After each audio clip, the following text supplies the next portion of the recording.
the one I was thinking of. My bad. All right, what's up, guys? Hey, we're talking about food.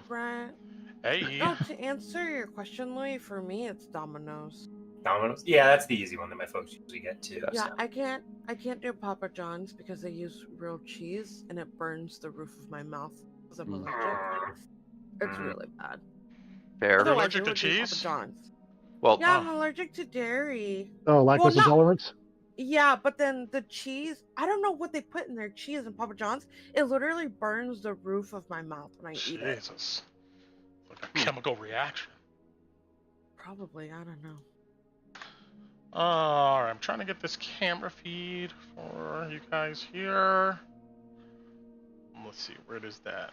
Where is it? There it is. And boing.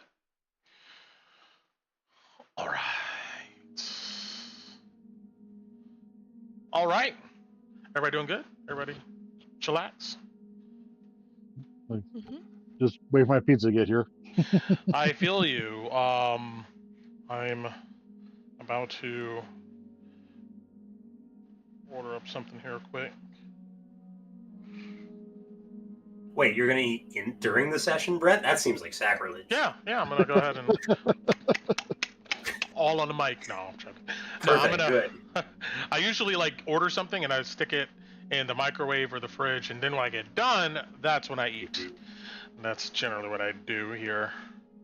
I try to have like a protein shake or a snack or something before I get on, so I'm not too blasted. But today I did that, so I should be good. But yeah, by the time we're done, I'm like, num num nums. All right. Let's see here. Do that. Ron eats popcorn. Ron eats popcorn. No, I don't. Oh, there we go. Okay. That works. And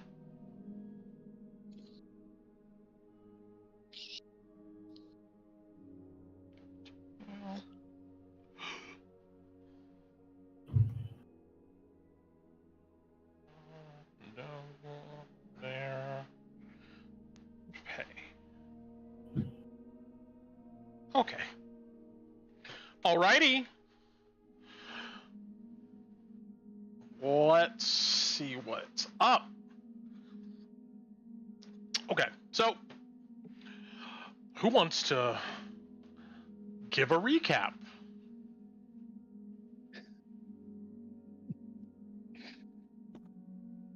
I can do it if nobody wants to do it. Zenu, your picture of your and Alice's one's not showing up. Once again, these things are. It's showing up on mine. It does? Okay. But we're not using the same links, though. I think you have different links than I do. Oh, you're talking about your own stream. Yeah, okay. Yeah, no, I'm not streaming. I'm just recording, yeah. But I keep them at the bottom when I'm recording. Gotcha. Yeah. But they are working for me. I don't know. Yeah, you two are, Alice and Tinu are missing. Well, turn them It's our off. plot armor. And, well, I mean, there's just... It knows that those are the only ones I have done.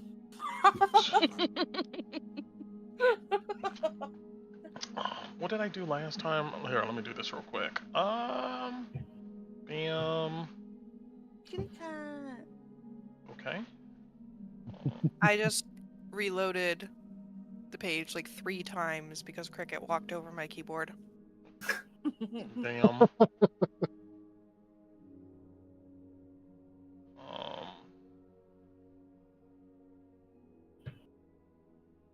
What if I do this? Copy. Then cut. Okay. And what if I put it back? Because last time I didn't have to do shit.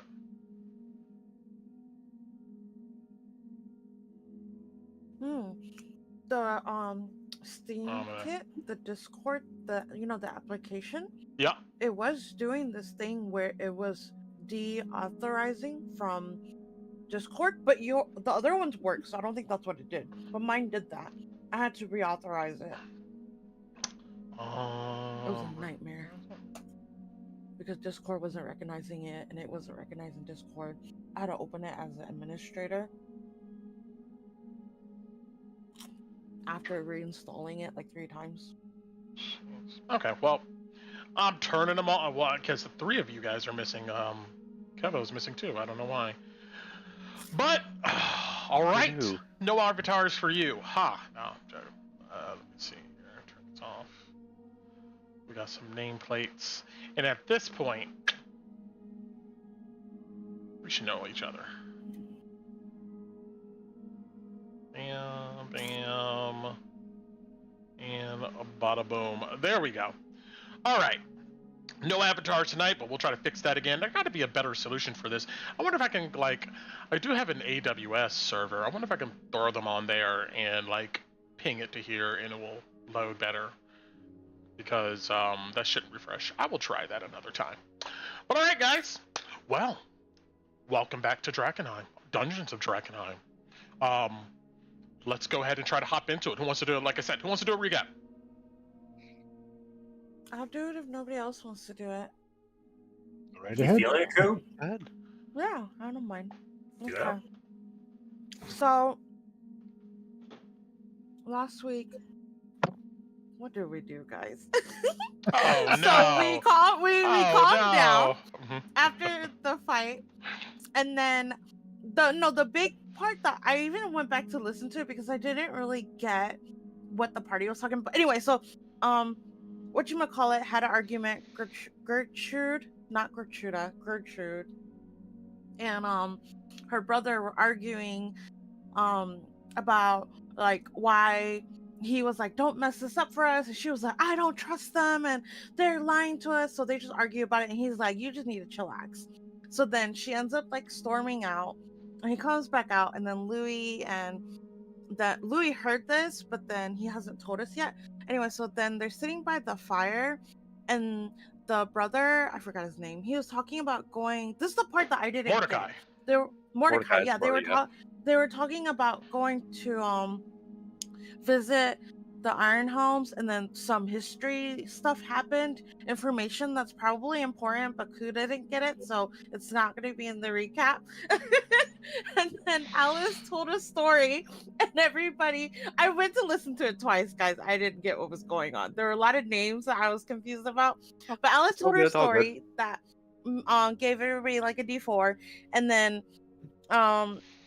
the other characters did a little bit of talking. We put some kegs out. We talked about testing somebody for the blood tree, but we never picked who we did. But we did have enough time to test one person. And then all of a sudden, as Alice was telling the story, this big, large animal, a chimera, comes down and takes Mordecai, and Gertrude runs after him, and is like, she's like, she orders the doors to stay, but she's gonna go after her brother. And then Tina's like, we gotta go. And then Kala's like, we don't have a plan. And Torin's like, well, we don't have time to make a plan. And so then we ended up splitting the party, and then 4 of us, Louis, Alice, the twins, went after Gertrude, and then the other 3, Kolabadi, Torin, and Ron stayed in the camp. Rats started coming out to eat the dead bodies around the camp, and then Torin attacked one on the premise of assuming that they probably were gonna attack them, which I think probably was gonna happen because there's a lot that kept coming. So then they start attacking each other, and then the group that followed Gertrude, we found Mordecai in the middle of an abandoned building that was like broken down, and he's missing his arm, and I think the Chimera was gonna eat him. We ended up getting him out. We're not out of the situation, but he's like in the building, quote unquote safe at least. And then something's going on with Alice. All we know is she's screaming, and the Chimera's by her. And then back at the camp, zombies started showing up on top of the rats, and that's where we are. Yes. An addendum to that short conversation earlier. I guess you need to look at the world map to kind of get what they were talking about. But essentially, near the Ironhelm Mountains, there was some long-standing, we're talking about, hundreds of years of disputes of, whose land was what. Was the foothills part of the Ironhelm dwarves, or was it more part of Westamar? And they were going back and forth, trying to claim that land. Then Mordecai pretty much mentioned that, well, since the crown ain't around anymore, I imagine Ironhelms will go ahead and lay stake and claim to that land. He also mentioned that in more recent history, before the crown died or went missing because of this meteor falling, some of this mining land was given over to, well, the rumor, at least in Ironhelm, is that these lands are being given off to the inner loyal circle of the Crown of Westamar, being the royal steward and some other folks. And essentially, their Ironhelms were saying that, hey, they're taking this land and just giving it to their, wealthy and rich friends. And so that was that part. But everything else, on point. Thanks, Take Brett. some Good inspiration. job. Yes, the power of teamwork. But all right, with that being said, let's go ahead and hop over to our map and let's get back into this. It is 4 a.m. the 19th of springtide. It's dark and things are popping. I think last time we ended with everybody at Chimera scene initiative run. Yes, that sounds right. We were about to start, on that side of things. Yes. Okay. All right then. My last notes are Torn running through the camp as the husks start piling in. Yeah. But I mean, it's fine. We can go back to the camp for a minute. No, we're good. We're good. You guys are ready. All right. Here we go. So with that, we'll say Salty Feathers is looking at you guys right now from a rooftop. Imagine him bobbing up and down, excited at your impending doom. Okay. At the top of the initiative order, in these cold, dark ruins, the last thing that we saw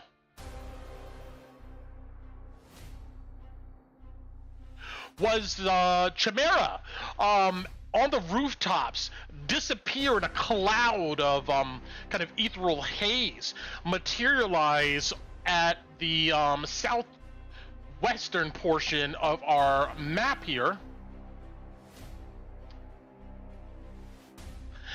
And chase after Alice down this hallway, throwing her into what looks to be a small shed or housing unit that's kind of burnt down, and looks like it's ready to go to eat her for a snack.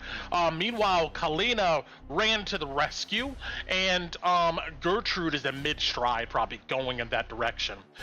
But we are starting here with Loey, who I believe we ended downstairs. Yep. In the quarter of this burned out, ruined room. You hear the activity of the Chimera right down the alleyway here to the south. What are you doing, I Loey? think Loey would pop his way out next to Gertrude and say, "Which way did it go?" That way! She points with an axe, points west down this corridor. Alright, I've got... Is it difficult terrain to pass by Gertrude? Actually, I can just go south of her, right? Because this isn't just a 5 foot. Yeah, I could say you can go around her if you want. So that's my movement. You hear it as you get closer, yes. I can barely see the edge of it, Brent. Can I take a shot at it from here, or do you want me to? Oh man, I would say that's a blind shot from there. Maybe you see its tail flicker in and out of like your view, but that's not enough to see it effectively, I think. Okay, now I'm going to dash as an action. And at that point, I actually get into melee with the creature. And I look and say, Kalina, it's here! Down the hallway towards Kalina.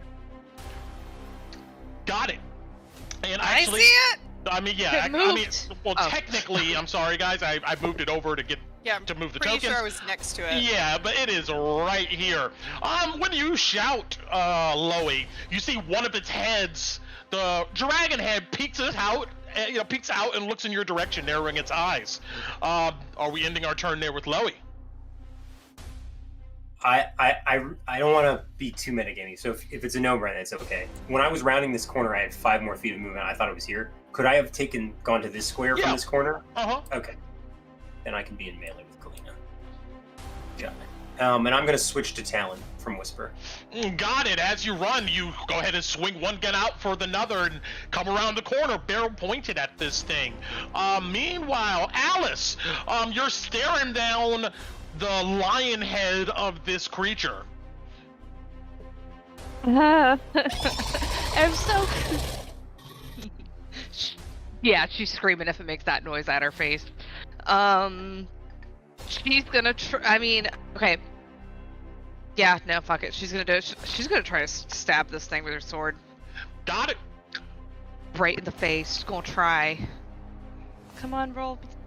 Oh, 14. 14. The head jerks back at the last moment as the tip of your blade just misses its nose. Fine, I will, as it does that, I'm going to try to get, if it jerks its head back and exposes its throat, I'm going to try with my offhand to get a swipe at its throat. Got it. 22. 22? You connect. Carving off a massive section of its mane and drawing some blood. I'm going to use my Piercer feat to reroll one of those d6s because it was a 1. See if I can get a little bit more damage. And I do, so that will be 3 more damage, so that's 12 damage. Got it. It eats it and roars at you still. Yeah. Looking up, is there any way out of here? Interesting question. I'll give it to you. You look up and you see that there is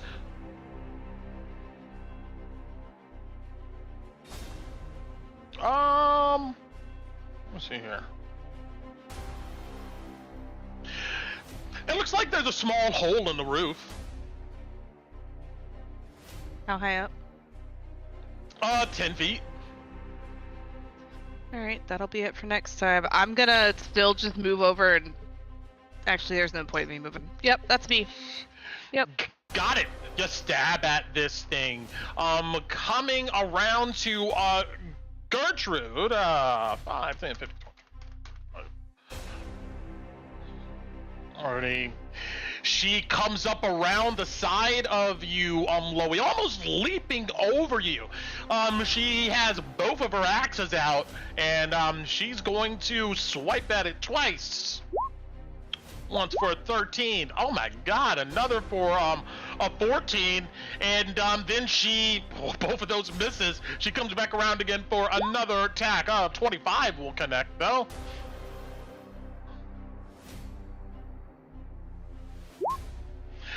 For 9 points of slashing damage as she screams out at this creature, over here, trying to get its attention. Blood is leaking out from all types of wounds on this thing as it looks pretty hurt, but it's its turn. Let's see here. Seeing it's surrounded on all sides, let's go ahead and roll some recharges first. Alright, well, no bueno for that. As a bonus action, the lion's head right in your face, Alice. It just roars. Okay. Yes.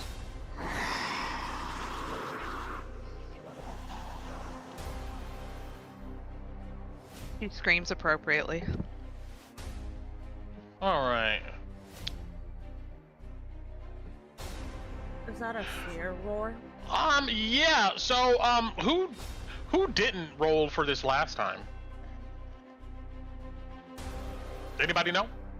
Oh man, I have no idea. Bro. I know Loey, you did. I know Gertrude did. I know Kalina was down there and she did. Rolled and got scared and used an inspiration, so I wouldn't be scared. Yes, and I was on the floor. I was getting Mort from the floor, so I'm pretty sure I would have rolled, right? Yes, I think so too.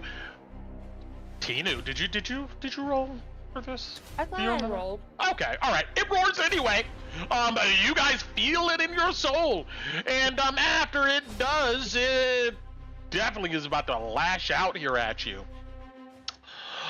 The lion's head tries to bite you, Alice. It's still at disadvantage because it's squeezing.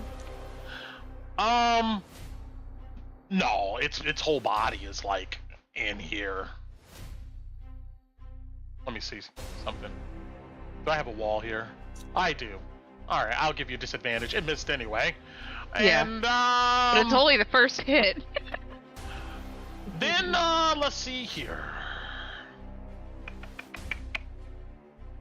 The ram's head is going to try to bite at you, Kalina. Oh my god, this does not bode well for tonight here. And to the south, the dragon's head lashes out with a bite towards Gertrude. All right, this thing is excited but reckless as it snaps at all of you. And does it do anything else? It's in a bad position. It's trying to like attack 3 people. One of them's in a shed. It's just not fun. It's not having a good day. Oh man, if it only recharged its thing, but it ends its turn doing that. Meanwhile, Tinu, what is up? Tinu's gonna go around the. Oh, it's a party. Is there a roof? This is an alleyway. This is the alleyway that goes up to the air. Yes. And is this closed off? Is there a roof up here? That's a doorway where the lion's head is like occupying it. Yeah, so there's no way for me to get in the door? No, it's way too big. I mean, not me, Ellie. Is there a way for Ellie to get in there? No, it's just way too big. Okay. That's okay then. I'm just gonna Ellie's on me. I'm just gonna Sacred Flame then. Sacred Flame. Oh, 15 damage. Dex DC save? 15 dex save? Yes! Oh man, it's not good. Let's go! Flames erupt around his body. It takes 15 points of radiant damage. You see it burns away the majority of like its hair, what's left on it, because it's still on fire, I believe. And then I'm gonna take 15. 5, so it's 5, 10, 15. I'm gonna move 10 feet back here to keep an eye on them. Got it. That's my full turn. Kalina, you see radiant flames erupt over this thing. Gertrude is slashing into it. Everybody's trying to hit it. What are you doing? Trying to hit it. All right.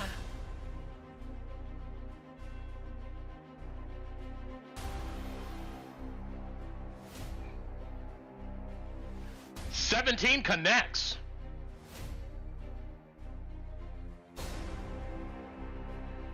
Not great, but you know, it's okay. How much damage? 4? 4.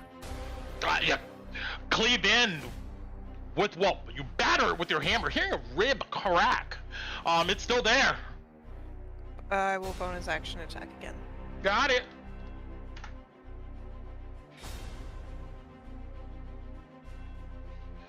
That hits.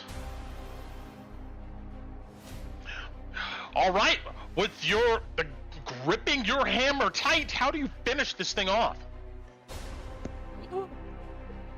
I'm gonna do a big overhand swing and jump and try and crush its skull into the ground. the ram head that's looking at you, that just snapped at you, you hit it in its body, but you take this hit to its skull, smashing it almost into the ground. You hear a deafening crack. You hit an area, I'm gonna say close to where its neck at. You see the whole creature seems to spasm in shock and try to skitter back out of the corridor, bumping into this back wall here, almost shattering it. You see the dragon's head and the lion head desperately try to snap at Gertrude and Loey, but it's weak. Its legs give out from under it. And then it collapses to the ground, dead. Woohoo! Then I'm gonna drop my hammer and run in to check on Alice. To make sure she's not dying. Oh yeah. She's not. She's just very scared. Okay. Gertrude goes, she's breathing hard. She's like, we need to get my brother and head back now.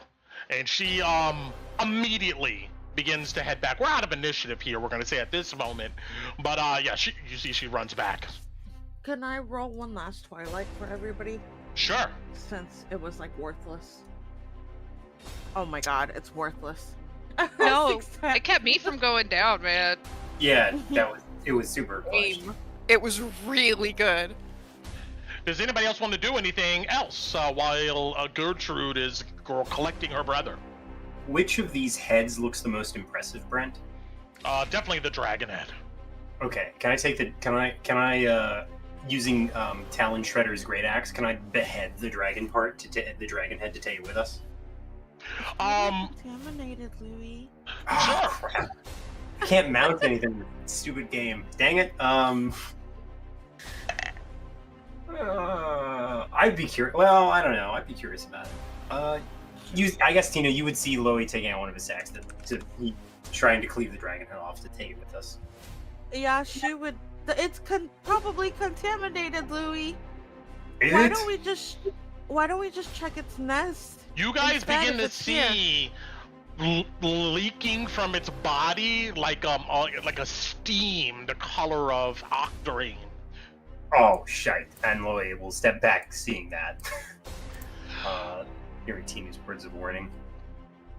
Yeah, you see a cloud of this stuff surround and envelop this creature, then dissipate, and it's gone. Did you see a nest up there when you went up there? We should look for its nest. No, Tina, it kind of appeared in the middle of the air. Did you get your brother, Gert? Okay, good. Yeah, you see she comes up behind you. She has him like over her shoulder. She looks strong, and she's like, "Let's go." I still have time to go check real quick, Brent, to see if there was a nest, just in case. Sure. No. Yeah, you go over there. Oh, why is that a scary question? I'm just confirming. Yeah, I By will go yourself? here. Yeah, I'm gonna go by myself real quick, just to look. You look around in this area. Roll me a perception. Okay. Can I give myself guidance because I know I'm looking for something? Sure. Okay. Come on, Tina. Oh my fucking god! And then hold on, my guidance. Hold on. Clear 10. 10. You don't see any nest, but it could just be because you're looking really quickly. But you do a double take, and you do see some long, fleshy appendage in this building here on the ground. Oh god. Would I know if I could put him back together? You With personally? magic? You would know that's probably beyond your capabilities right now. But if we put it in ice and take him somewhere, he won't go to the church though. But we could try. Doesn't it work like that? Can't you sew it back on? Wait, what? His arm is there. I don't think Tinu it works that way. This is, thinking like, Frankenstein him, sew it back Like- on. Okay, Level 18 healing, maybe? Tina, do you go pick up Mordecai's arm?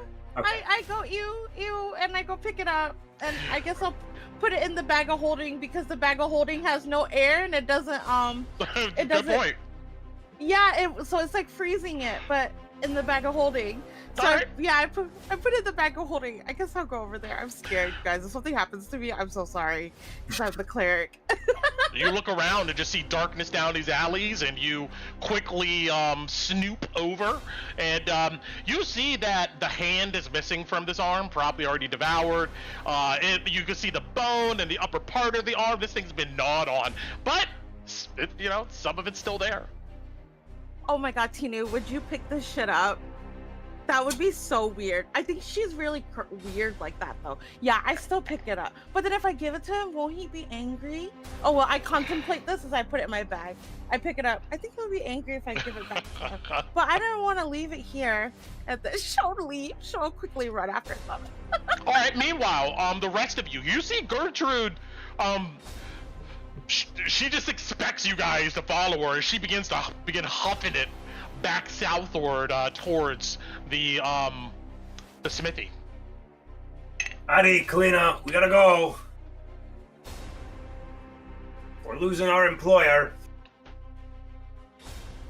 Kalina's gonna just really quickly reach over and squeeze Alice's hand and say, I'm glad you're alright, Addie, and then duck out. Alice will grab her hand back and not let go and let her lead her out.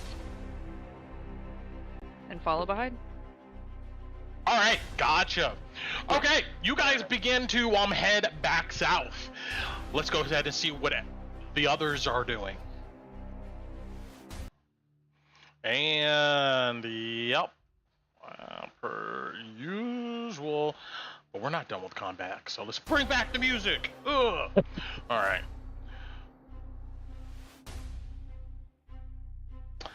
And there we go. All right, starting at the top of the order. Meanwhile, the rest of you who are here back at the smithy among all the dead rat bodies, you hear some of the dwarves say, "Incoming! There's a bunch of them!" And you guys could hear the raspy gasps and growls of these haze husks, these bodies throwing themselves up against the wall, making it shift a bit. And we're gonna start at the top of the initiative order here. Loey, we got our dwarves that you're handling. What are they doing? Okay, come on, Matt, work with me here. I'm just looking around the bottom dwarf. I don't think the bottom dwarf sees any rats or husks. Neither does the top. Oh, there are rats here. I just can't see it because I can't see beyond the wall. But this rat here, Brent, Yes. the top green guy, can he swing on him? Yes, he can. Beautiful.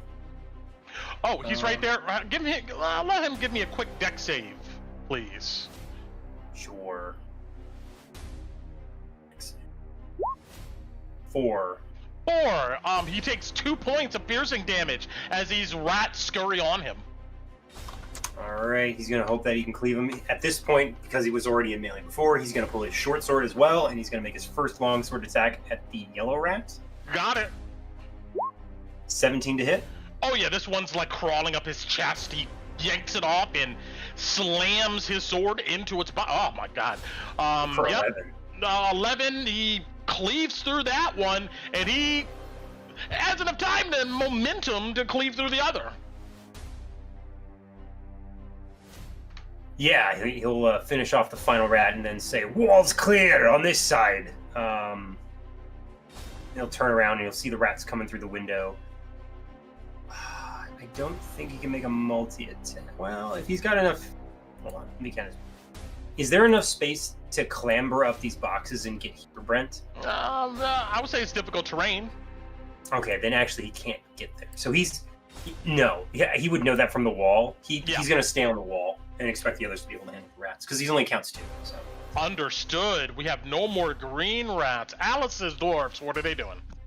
Alice's dwarf is gonna start heading to the other side, having heard that, but can't see anything, so yeah, it's just gonna dash.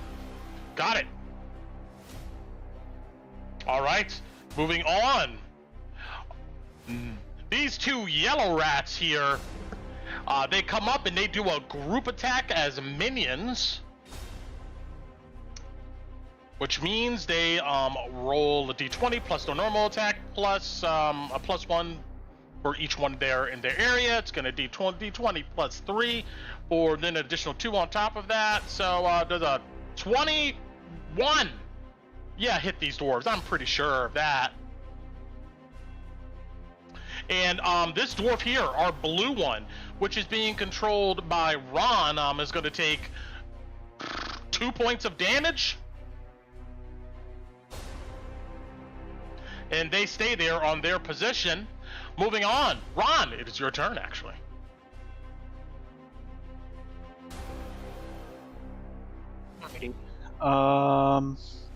So first things first, because I have my Starry Archer up, can you give me 20 feet on light, please? Yes.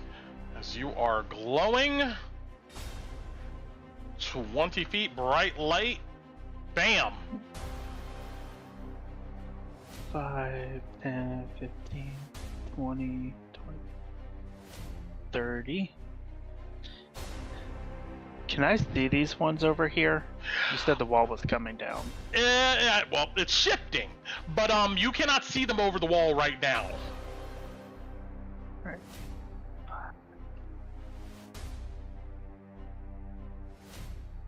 Then I'm gonna dash, and can I? You said it's 10 feet up the wall, right? Well, to get up to the top of the wall, it's just regular terrain. There's sandbags against it, so it's normal movement to get to the top of the wall.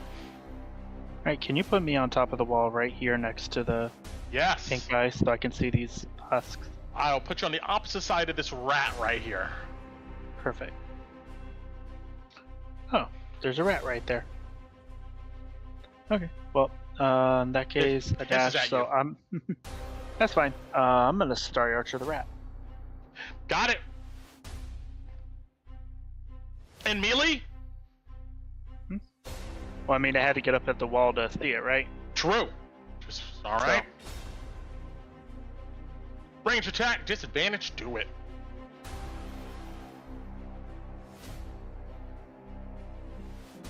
Okay, it's being funky, so... There we go. Oh, yeah. Does a 17 hit? Oh, yeah. You point your arrow directly at its little head.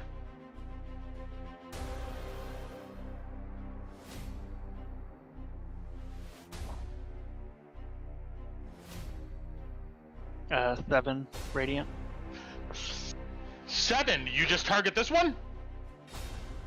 I mean, yeah, it's the closest, so... Alright, you pin it to the ground. Perfect. And then the arrow evaporates.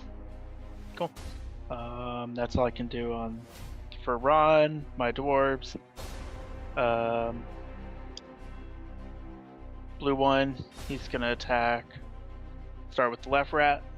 Got it. Oh, start of his turn? Give me a dex save for our guy. Sure, great roll.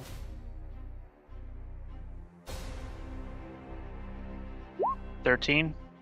13, he makes it, he's good to go. Cool. Alrighty. First attack is gonna be 15 to hit the rat. Oh yeah, squishes it. Cool. And then he's gonna multi-attack, try to hit the one just north of him. Got it. 18 to hit. Oh yeah.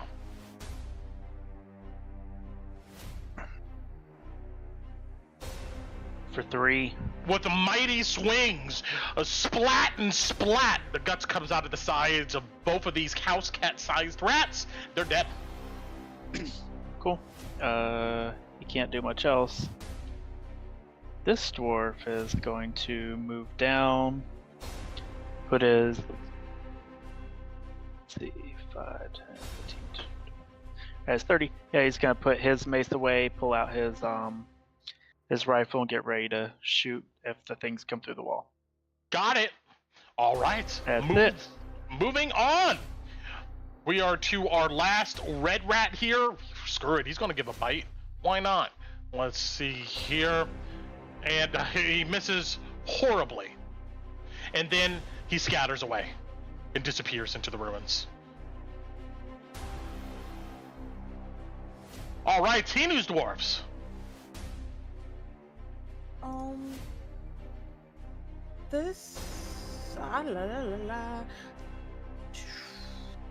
This guy can see these guys, so I'm gonna shoot at those guys. Have I seen anybody reload the cannon? Or No. I guess It was shot once at a bunch of rats to the west, and nobody reloaded it. I'll leave that to those two doors there. Yeah, I'm just gonna attack this guy right here, right? I am next to oh, this guy's on the ground. Does it count next to me for pack tactics, or is he too low?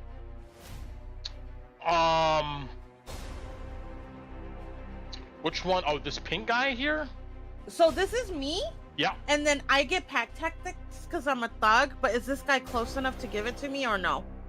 Yes, but what enemy is he targeting? I'm targeting this guy. I think pack tactics is for melee attacks. Or am I wrong? I could be wrong on It that. says advantage on attack rolls. Yes. It's just within attack 5. rolls. Yep. Within. Yeah. Yep. Okay. Okay.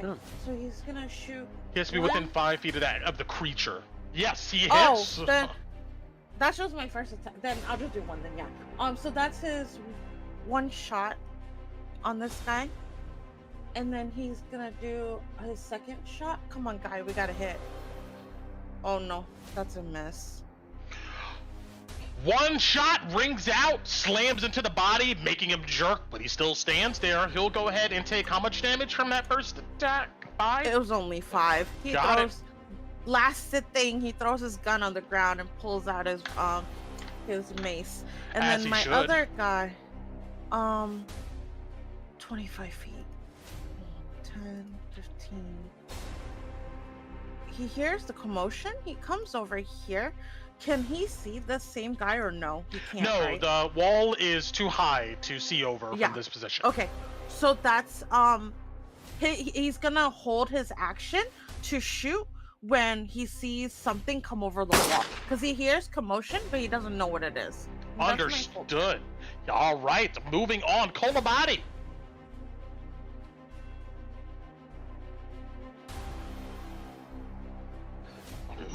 So I've got my 2 dwarves there. One dwarf is going to reload the cannon, and the other one's going to turn it. So it's like, and fire it in that direction. Got it. Working together, they scoot the cannon northward. Fire to hold! And then they go ahead and slam the ignition, and a cloud of gunpowder smoke erupts in the air. That's a 20. Oh shit! Let's go! He points again directly at the head, the chest of this guy here. Point blank. Now that's some fine cannon work. It shreds all of these guys here. Well, we got oh, actually, I'll give you roll through damage. These aren't minions, but I'm gonna go ahead. I mean, it's a crit. That's pretty nice. It blows up this guy here. And draw the line in which you shot through again. It was the center of the cannon, so it would have been like that.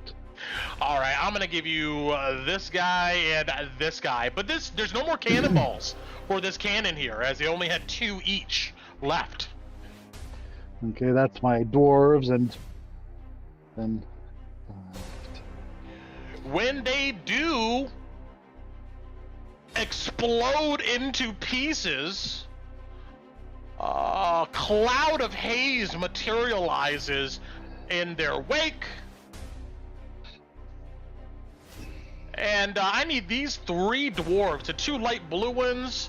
I forget who's controlling them, and I think one of yours, Kolabadi. I need them to go ahead and roll me Jesus. Yeah, Constitution save. And we're going from here. All right, yes. And who's controlling the light blue one here? Let's see here. This one is Kalina. These two light blue dwarves, can you roll me Constitution saves for them? What if I say no? They die automatic. They're dead. They just roll roll to the ground. Yeah, either you roll for a chance to maybe dodge it or take the auto fail. There's no. But hey, Damn. they're both Okay. good to go with an 11 and a 17. The one that got an 8, though, our Dark Dwarf here, is going to take 9 points of necrotic damage. I'm going to go ahead and, from this point here... What about the other zombies around them? Yeah, I'm about to get to them. Somebody, hold Wait, that's that the top radius. Top one takes 9? No, the south one does. You guys are fine. All right, yeah, somebody just hold that there for me. Thank you. As, let me go ahead and starting clockwise from 9 o'clock position, going upwards. 1, 2, 3, 4, 5 of these guys. All right. 1 and a 2 and a 3 and a 4 and a 5. They all make it. They're good to go. All right. Anything else for a Cola Body? I think we were good. Yes, I moved to there, so can't see anything. Okay. So I guess I'll hold my action to send some ghosts at anything that comes across over the wall. Understood. The other one that died, he erupted in a cloud here. Once again, started from 9 o'clock position, going clockwise. I'm gonna go ahead and roll 5 more again. Let's see. 1, 2, 3, 4, 5. All right. 1 succeeds. 4 of them fail. I'm just gonna apply 1 damage to all of them here. They all right. These 4 in a square block here take 5 points of necrotic damage. -5 and -5 and -5. Oh, come on now. -5 and -5. There we go. All right, I got 1 more guy to account for. I forget where that guy was. I think he was right there. We're gonna start from clockwise, starting from 6 o'clock position. Yeah, thank you. I'm gonna go ahead and 1, 2, 3, 6. Got it. Let's see here. 1 and a 2 and a 3 and a 4 and a 5 and a 6. All right, our guy to the most south position here. I'm just gonna give him the 5 damage too. Keep things rolling here, and we are good to go. Now our haze husks. All right, 1 moves up here.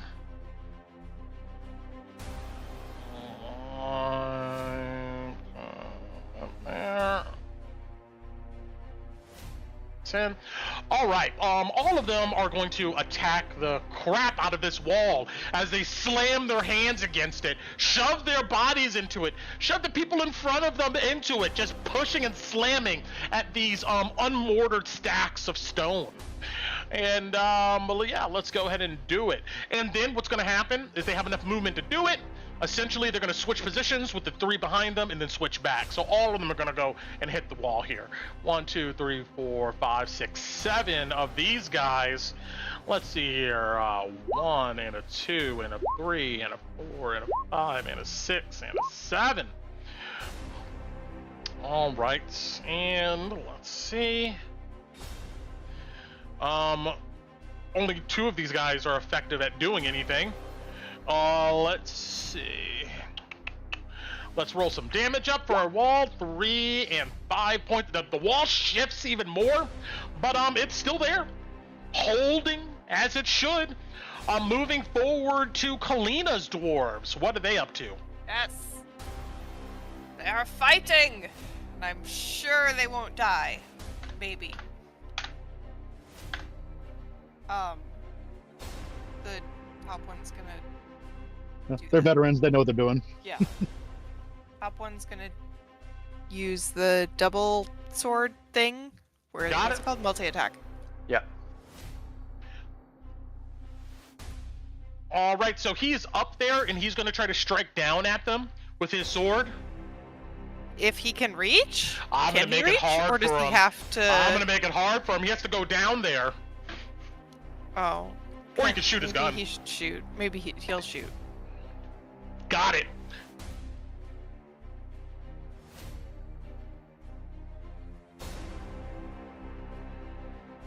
He levels his rifle Is directly at the head.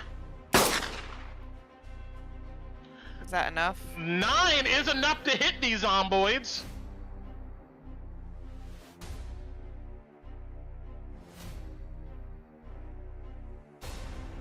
Go straight in to his eye socket and out the back of its head, but it still stands there, although very bloodied. Okay. The other one I think is down already, right? Yes, he's down near the cannon. This guy here, he took some damage, but I don't think he's down. I think he has to move forward to be able to reach them, though. Yes, I can pop him up over the... Well, he could squeeze through this cannon and attack them immediately if he would so choose. Actually, I would say that's the only way he really can attack, considering the walls seem to be occupied with a lot of people at this point. Okay. So, melee attack then? Go for it.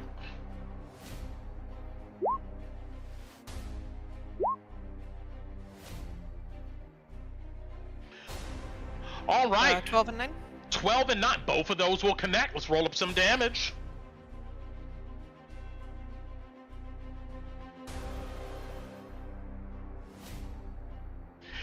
Slams his blade through the chest of this one and then kicks him off of the blade and slashes at him again for 14 points of damage. You see this haze, like a steam leaking out of the wound. It is still there though, although very bloodied. I think that's all they have. Got it. Moving on. Torrent. All right. Where is? All right. I guess I'll start with my guy. So 5, 10, 15 up on the wall. Gotcha. I'll move you up. 20 right there. You squeeze in next to Ron. Yep. And then this one is the one that's mostly bloody. Yeah. Okay, I feel bad about this, but we gotta get this moving. I'm gonna do a magic missile. So Okay. 1 on this one and 2 on the one behind him. Understood. Roll up some damage. So for the one up front, that's 2, and for the one behind him, that's gonna be 6. Got it. You leap up. For a second, maybe jamming the blade of your sword in between the stones up here, and you point both hands. You see distortions of these missiles in the air pummel these creatures. Their bodies jerk against the impact, but they are still there. Front one takes 2. The one behind him takes 4. 6. 6. Excuse me. All right, and then where I can't see where the last red rat is, unfortunately. Yeah, he's gone. Oh, okay. My guy's dwarf is gonna move up here, and he's gonna swap out his swords for his gun. Got it. Mid-stride, he does it. I think that's an action, so that'll be his turn. Understood. All right, wrapping back around to the top. The rest of the party has not arrived yet, so we're going to stick here. Our dwarves that Loey's controlling, what are they doing? You may be muted. He is. Yes, you are muted. Sorry, Yeah. I was talking. I don't think they leave their posts because it seems like there's a lot of people on the west side. True.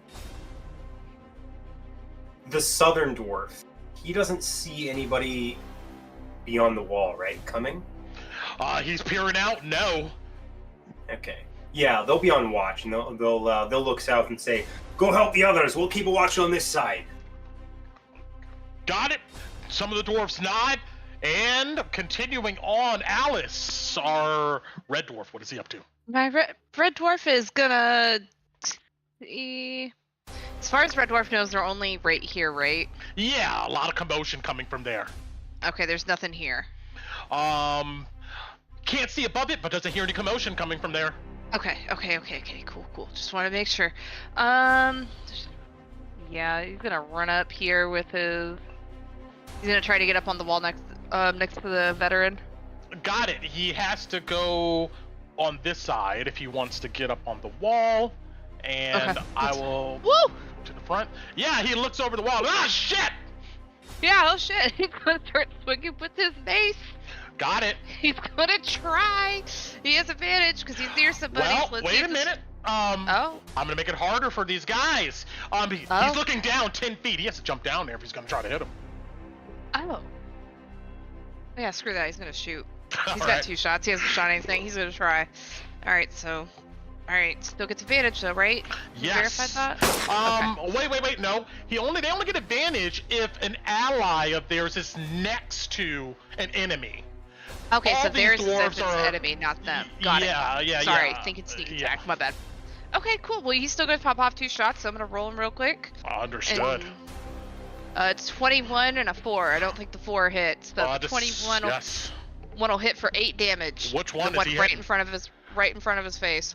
Right down on the crown of this guy's head. He has male pattern baldness, and that's a spot Yeah. that you hit. Yeah.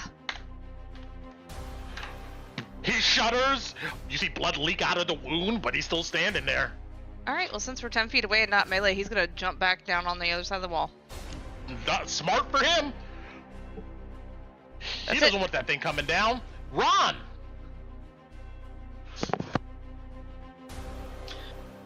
So, take this lower one. Ron's going to. I'm gonna go ahead and Starry Archer him. Got it. 24. Oh, perfect shot. Roll some damage. Slams directly in his chest. Yeah, a lot of damage. 5. 5. Blows a hole in him. You see this thing is just leaking haze. It is barely alive, but it's still there. Or barely Right. dead. Or almost dead. Produce flame him. Yeah. Alright, you throw The a fire. undead's almost dead. Got it. 26 to hit. Another easy. Should have done this one first. Oh well. 11 points. It immolates him, and the remains clatter to the ground, leaving a radius of 10-foot radius of haze. Somebody pin his position for me while we do the rounds again. I need this one blue dwarf that's right here next to the cannon to roll me a Constitution save. Then I'm gonna do the 2 guys to the north. Fail. Success. This guy to the north is going to eat 2d6 necrotic damage for 10. Yikes. All right. He's barely standing. The necrotic energy sizzles and burns away whatever really remaining flesh it has. It's almost a skeleton. The guy to the south, though, he... Oh, wait a minute. Wrong one. Plus 10. The guy directly up here. This guy dies. He had only 3 life. You could drop that circle, and whoever's doing that, and let's go ahead and do one right here. The guy on the wall is safe, but I'm gonna clockwise from 6 o'clock all the way around. 4 of these Constitution saves. 1, 2, and a 3, and a 4. Only 1 makes it. 2d6 for 7. And right, I need, actually, oh my god, it's right there. 1, 2, 3, 4, 5, 6. I need 2 more. Let's see here. 1 and 2. There we go. All right. So, thank you. All right, starting to the south clockwise here. This guy bites the dust. I need our other dwarf to roll me another Constitution save. I don't know if he rolled one before. Did he? The red dwarf? The light blue dwarf down Oh, here. sorry. Yeah, that's Kalina's. That one did. It's veteran stats. Hold on. Yes, roll me 2 Constitution saves for that guy.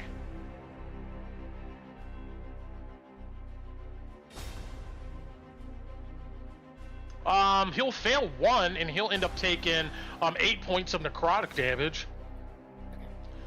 But anyway, moving on here, this guy. Let's see, 2d6, 7. Got it. This guy eats 7. He is still standing as this vapor just goes around them. This guy would make it. Our next guy here would fail it. He takes 7. And our next guy up here will fail it. He'll take 7. And then our last guy would make it. All right, that's done. Ron, dwarves. Yeah, they're seeing all the explosions to the west. North one's gonna stay guard of his little peephole, make sure everything's hunky-dory up there. Southern one, he's just still gonna be holding a shot just in case something comes through. Understood. All right, moving on past Ron to Tinu's dwarves, our pink ones. Okay, so this guy doesn't have any more gunshots, and seeing them explode, he's gonna hop down. Brent, if you could hop him down here. All right. 5, 10, 15, 20 here, and then this guy's. He will hold an action for if anybody comes through, he'll swing his mace. Understood. This guy's gonna 5, 10, 15, back to his spot here. 20 there. Got it. And then he's gonna shoot at this one when he gets up there. You should be able to see him. All right. Which position he's getting on again? On the wall, the one that this one got off of. He's Oh, getting okay. up there. Got it. All right. I'm gonna And move then him he's back gonna here. Shoot at this one. All right. Roll it up. He points his rifle. Oh no, so this is my thug. My thug is up here holding an action for if somebody comes in.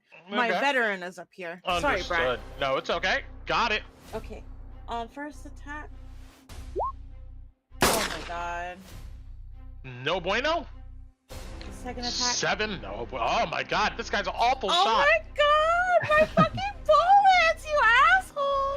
That's my full turn. He goes, my fingers are freezing. All right. Moving on. He Call throws a his body. gun on the ground. Okay, well, my thug that's here on the wall is going to take his shots at the closest zombie. Got it.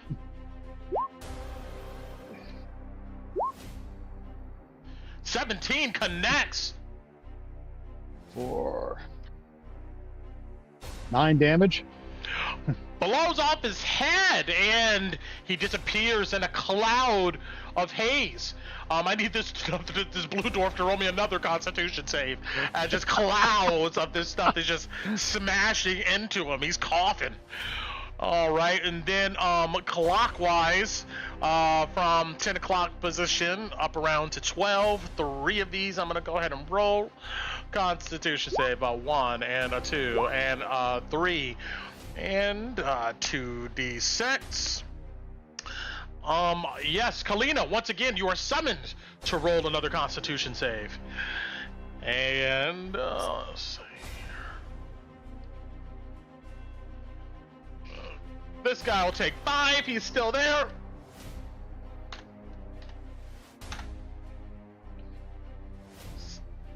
This guy dies. This other guy was fine. And all right, our other Okay, I'll do that too. Thank you. Those 3 guys, 1 and a 2 and a 3. They're all good to go. 7. This guy takes 5 points of more necrotic damage as he just coughing and wheezing. All right, continuing on, Kolobani. Yes. Okay, well, then he'll back up to give the other thug a shot, and he's going to take his shot at this one. Got it.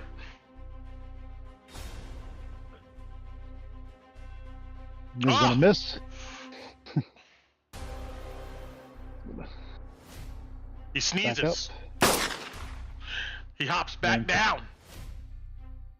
5, 10, 15. And Kolobatsi's going to move over to here, holding action for when they come over the wall. Understood. All right, these guys' turns with the broken palisades. They all move up, and all of them are once again going to slam into the wall. A 1, a 2. Oh, there we go. That's what I'm talking about. All right, 1 and a 2, 8, 9.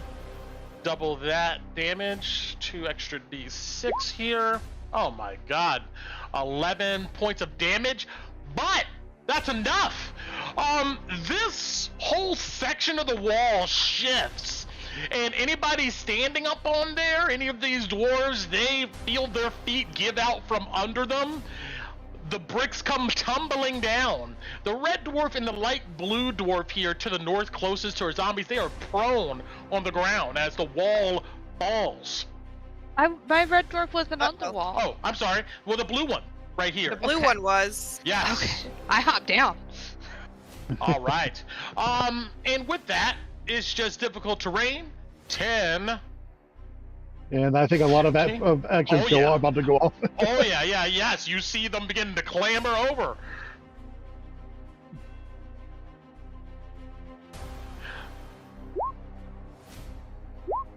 Oh shit, nice. Well, the first one that went over the one that came through, ate it. So 8.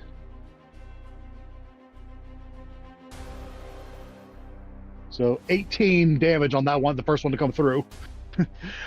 Gotta use your ghost screaming collides into its body, knocking it off of its feet, making it careen backwards, and it falls on the ground, dead.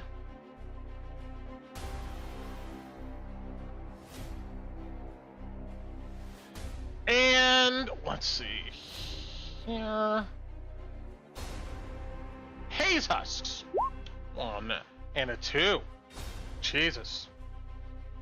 Oh my god. Alright, they still survive though. They take 10 points of necrotic damage as they walk through said haze. They look battered and broken and bruised, but these 2 guys are still good. I got 1 more to roll here. He'll take the 10 also. And Does the dwarf need to? Yes. Yeah, cause we were here. I think I need to too. Okay. 12. It's good. Okay. And our other blue dwarf that's prone on the ground. This guy. Oh no. Yes, another constitution save for that guy. Yeah, he's having a rough night. He's good to go. But unfortunately, this one gets hit with 10 and collapses to the ground, and another circle of it. Yeah, there we go. Thank you. I need 2 more Constitution saves from Red Dwarf, Blue Dwarf, and our 2 buddies up north here. 9 and 3. And a 2. 9 and 3. Both of those guys fail, and they take 6 points of necrotic. One of my guys here fails. This guy takes 6. He dies.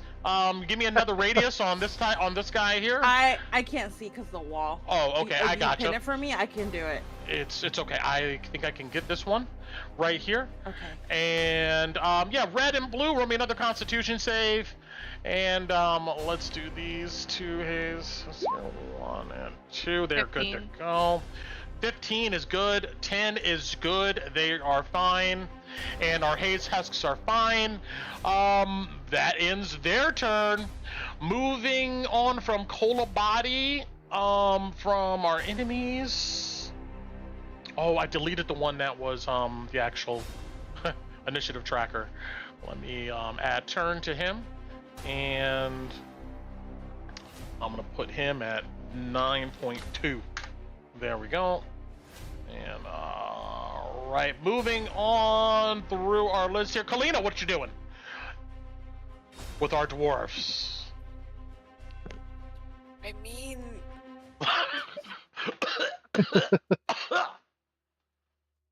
one of them is, I think, is still prone. Yes. Yeah, you can So he's stand back gonna up. he's gonna stand up to start with.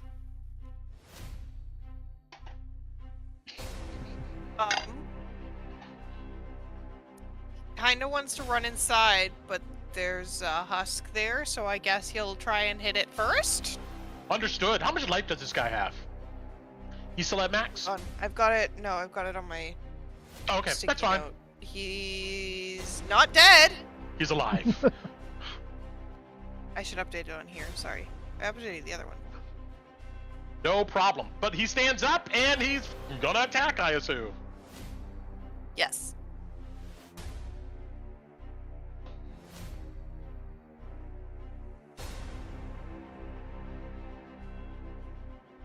Oh, he hits with both of these strikes.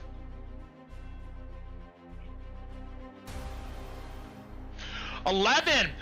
With a mighty swing of his blade, he cleaves into the upper neck of this creature, taking it to the ground and almost cleaving off its head. It dies, and we already know the drill. Let's see here. I need pink dwarf, teenu dwarf, red dwarf, and blue. I need them to roll me Constitution saves. And our guy to the north here. Let's see.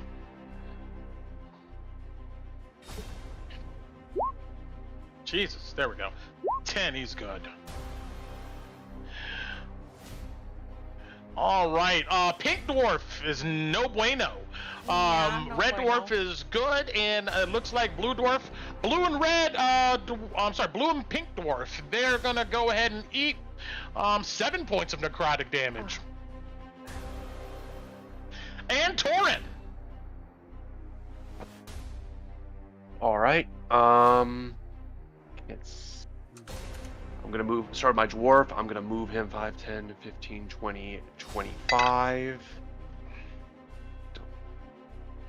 Don't see anything there though. Torn's gonna drop here. Got it. Bam, lands outside. 10, 15. He sees this guy. I do want to give it a shot. Okay. Let's try this one more time with Scorching Ray. I'm going to just do all three on him. Got it. So that's 1, 2, and 3. Got it. He caches missiles. He throws them back. No, I'm joking. Joking. So that's 8, 16, 25 points of fire damage. Oh my god, these flames erupt out in its position. All three of them slams into its body and immolates this thing. And 10 feet? I'll leave the dwarves alone this go around. I'm gonna make the horse roll one though. Ah, the horse Watch out, fails. the horse is Oh gonna my win. God, the horse takes 3 points of necrotic damage. That's so mean.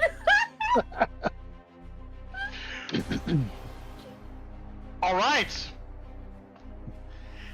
And with that,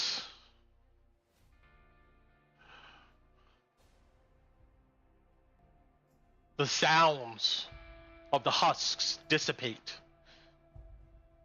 And all of you, breathing heavy in this cold air, look out across this massacre. If anybody wants to do anything before the rest of the party comes back?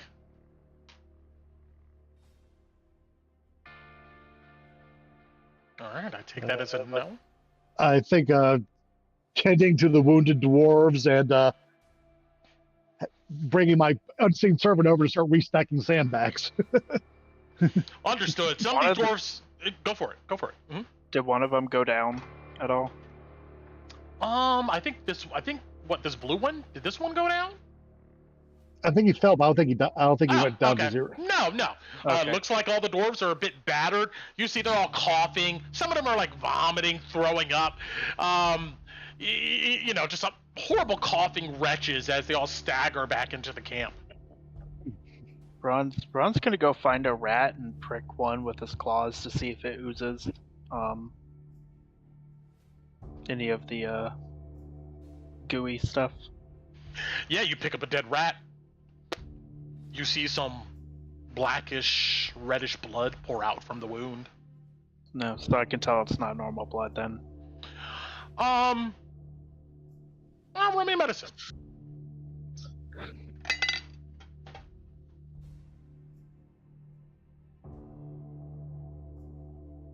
Yeah, you look closely at it. There's like this oily iridescence, like kind of film to this blood. It definitely doesn't look good. Ron's gonna start picking up rats, staying by the fire, and just chucking them back over the wall. The dwarves see you doing such, and the ones that aren't actively helping their companions or doing something else begins doing the same. You see one guy grabs a shovel, and he literally begins shoveling the rats and throwing them off the wall. All right, if that's it, eventually, Alice, Loey, Kalina, and Tinu, and Gertrude, you guys come to the camp. You can see the fire glow coming over the walls. You see one of the walls is collapsed. You see the rats. You see a mound of haze husks all weird. It looks like shit has went down, is what I'm getting to. Gertrude immediately comes inside of the camp. She ain't having any conversations. You see that she marches in, and she screams at one of the dwarves, "I need a cot! A cot!" And you see the dwarves seeing the situation with Mordecai. They curse, and they immediately come out with a foldable cot. You see they pop it open with fastness and ease. You see Gertrude lays Mordecai down, and she's like looking over him, kind of slapping him on his cheek. "Mordecai, stay awake! You need to stay awake." And you all can see, let me put them, I'll get them back on the map here. Here we go. There they are. Mordecai, if anybody you are is close, you see he opens his eyes, and all he goes is, "Where's my arm?" And I have it! Tinu calls out. Gertrude looks at you. Just don't worry about that right now. Just stay awake, stay calm. She begins barking at some of the dwarves to get some stuff from. Obviously, they have medicine and some herbs. They begin whipping out their medicine kits and coming over, tying off the wound even more. You see one of the dwarves comes over with a hot flat iron, and you guys hear the sizzle as they put it against the gaping arm wound, and Mordecai instantly begins screaming, and then he goes unconscious. And you see Gertrude, she kind of throws up her hands. "I'm not a fucking cleric. Mordecai! Mordecai!" She kind of like checks his pulse. "I think he's still alive." Galena, Dinu, one of you want to take a look? I don't know. I just got back. What am I looking at? The bleeding dwarf you brought with you. From the Chimera. They're helping. Yeah, literally Yes. Mordecai. Mm-hmm. Probably should try and heal that. Like- yes. Like, that arm is definitely infected. Yeah, you look at the sizzling wound. I mean, you're not sure it's infected, but it does not look good. I mean, a missing arm, no bueno. So I have a question. Can I cast Spare the Dying on an arm? That's weird. What does the text say? Genuine question! Can you cast Gentle Repose on an arm? What does the text say? I think it says creature. But it's a part of a creature. Right. Technically an object right now because a corpse is an object. You might be Okay. what you're thinking of, Kalina. You might be able to get away with Gentle Repose. Is that technically? I think it's funny that Mordecai's like bleeding to death in front of us, and we're wondering about his arm in the bag. No, I was thinking if I could reattach it, if we could. Okay, I'll just cast a cure on him. Because I Does still the have cure, spells. Would the cure wounds stunt the bleeding though? You she just see, burn it? yeah, they I just would- cauterized it shut. But look, this is not a hospital or It's magic. They're using magic to, you use I'm magic. trying to raise his hit points. Understood. Go ahead and roll me some hit points for this guy. Like you might want to do a medicine check. If you Yeah. It was what I was asking before we cure him. Can I Wait. help my sister with that? Medicine or cure wounds? Do the medicine check first, Okay. and then the cure, because I already cure wound him at the shack, and he's Oh, Yeah, that's 6 fair. really That's know. you would get advantage because Tinu's helping you. You get a sense. You can roll advantage. Go for it. Oh no, wait, I'm not proficient at it though. Does that matter, Brett? It does. I'll give her my inspiration. then. I'm She gets not for the 17. technically proficient either, but I've got high wisdom. Okay. I'll give it to you. It's not that important to be, super precise on this. What you gather, Oh, though, okay. is both of you looking at this stuff together. You have helped a lot of people in the past. You get a sense he's alive, but he's probably losing his vitality over time, unless he's healed more. Oh my god. Okay, yeah. We gotta heal him again. God damn it. Yeah, I'm proficient in religion too. That's Oh, where we no. get our healing from! Yes. Paula, how many spell slots do you have left? Should I use a scroll? I have a You couple wanna- scrolls. I have 2 second levels. Do you want to save No, your that's spell not right. I have I 1 can- second I- level. I can also provide some healing. Oh, please, Bati, because I have nothing. I have a third, a second, and a first, and that's it. Yeah, and we still have to walk home, so I think it's better to use. And I have the a spell scroll. Yeah, remember we got about a 3, maybe 4 hour walk back. Yeah. So I would ask Bati. Bati, can you help us heal him, please? Okay, I think just the first level should be fine. well, I'm using I pact don't magic, so know. it's It's Be a higher no than- level? Okay, that's good. Out of character. Yeah. Don't use your spell slots! I'll whisper some prayers here. So you get Got it. healing for 8 more hit points. Does anybody do anything else? Do we need to I heal can- him more? I can heal for 1 more. Ooh, Or another After 10. that, you see his body noticeably relaxes, and you can feel him almost in a deep unconscious state. He seems fine, quote unquote, fine as Mhm. can be at I this think moment.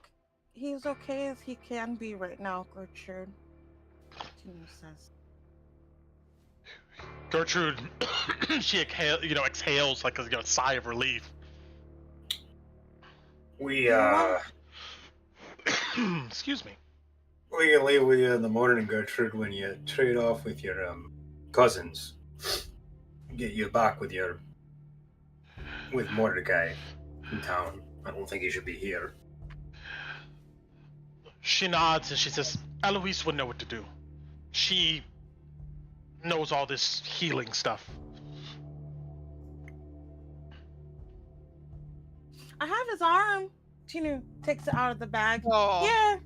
Wait, you weren't kidding about that? No, I wasn't. I thought maybe we could do something and sew it back on, but I don't know. He asked for it. I kind of lay it next to him like a doll. His arm. Brett. Tina, his hand's missing. Is the hand missing? Yeah, you see that there's no hand. You see that it looks like it's been partially eaten. The muscle tissue's gone. Oh, I thought I had envisioned the top part of it being eaten. But okay. Oh, okay. Well, maybe I shouldn't leave it next to him then. I pick it back up. What do I do with it now? Gertrude says, give it to me. Okay. Here you go. I'm sorry. It was with good intentions, I promise. She just nods, and you see she carries it off into the office. She's doing something in there with it. And meanwhile, the rest of the dwarves, they go ahead and take Mordecai also into the office area on his cot. And the rest begin to clean up the site. I'm going to fast forward unless you guys want to do something here at this moment. I asked my sister, because she looks like shit, do you have any more hit die? Because she one more. But you only get half of that, right? Uh-huh. Okay. Our next short rest, if I'm gonna use a cure wound scroll on Kala. Understood. Everybody gets a short rest if they so choose. Oh, okay. I'm gonna cure wounds you, sis, because you look like shit. Thank you. Do you wanna first? You have to say it that way. Nice way. I look really, really bad. Like, I look like I probably shouldn't have run up to that Chimera. Galena, you're literally sweating while we're talking. Like, out of character, I have 3 out of 38 hit points. Yeah, that's why I said you look like shit. Wait, hold on. Level 2 cure wounds. I'm gonna use my level 2 scroll for you, sis. Thank you. 11. Oh my god. That's so much better already. I don't have that scroll anymore. So it looks like you handled the camp well. Didn't expect rats, but that's interesting. Yeah, they came up trying to eat the bodies. Of course. Should figure scavengers like them would be around here for that. After, unless I don't want to stop you guys from role playing, if there's something else you want to do, a conversation you want to have at the moment, let me know. How out are we right now, by the way? Because we got another 4-5 hours, I think. Yeah, you ask one of the dwarves, the time, and of course somebody here has been keeping track. And at this moment, it's about 5 a.m. Probably closer to about 2 then. When's sun up, Brent? Sun up, we're gonna say is sun down and sun up is at 9. Oh, okay. So 4 hours. Yeah. Okay. The dwarves get back into the routine, like I explained. They're managing the place, cleaning up the rats, moving dead bodies, restoring the wall, cleaning their weapons. Of course, Loey, they would offer you some tools to clean your weapon if you so choose. But if you ask for ammunition, you see they kind of shrug at this point, as in they're about out.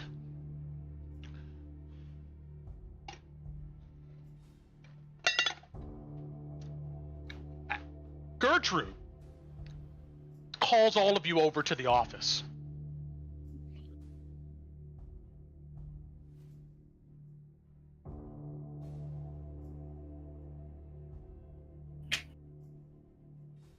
Yes, move yourselves, please. Help me out here.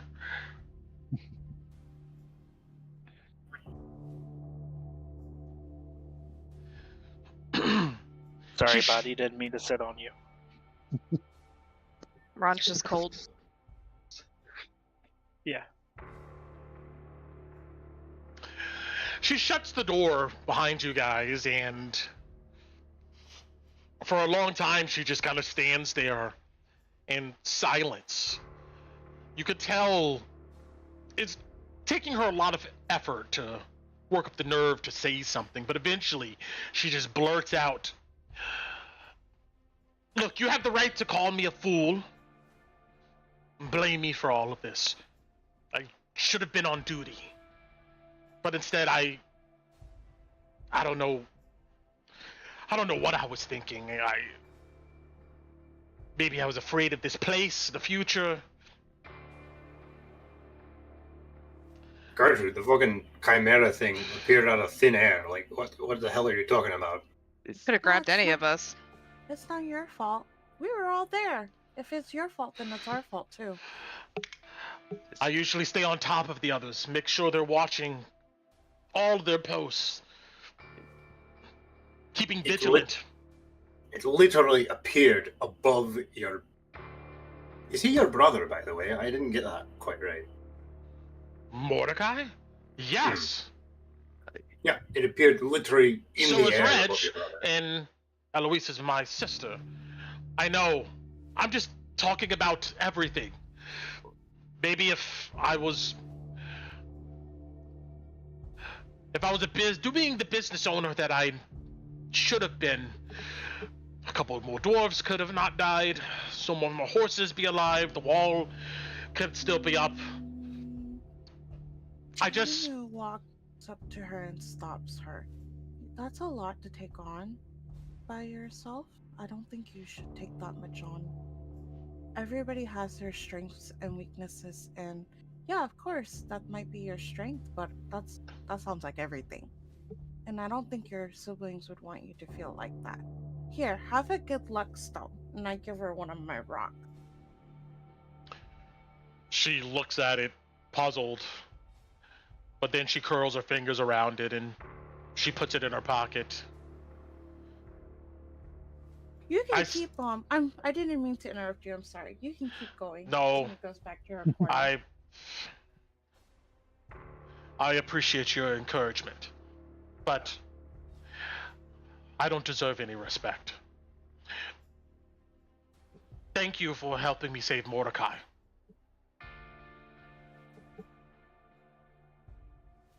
Truth be told, I don't think the deal would really go through if we let your brother die. So, it's not all kisses and rainbows on our side. No offense. What? Well, let's be fair. That's you, Louis. I would have came after you if nobody else did, but I'm sure they would have, because I think... Truth be told, I planned on pushing Eloise to vote against it, and I know if I shout long enough, the other siblings usually cave. But I'm not going to do that, of course.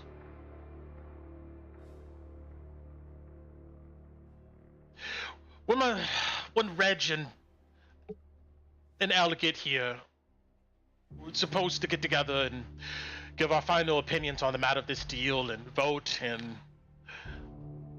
she looks at you, Loey. She goes, "I'll make sure that none of you have any obligation to come back here if you don't want. And hopefully the Academy will make up the difference." Tina's right. We kind of let you just go out there and die. I'm gonna be right. Right, Tina. And Loy looks over at Tina.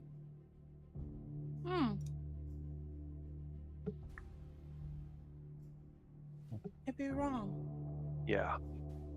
Look, things are strange, and this is a strange place, but we both seen and know this place chews people up and spits them out, if even at all.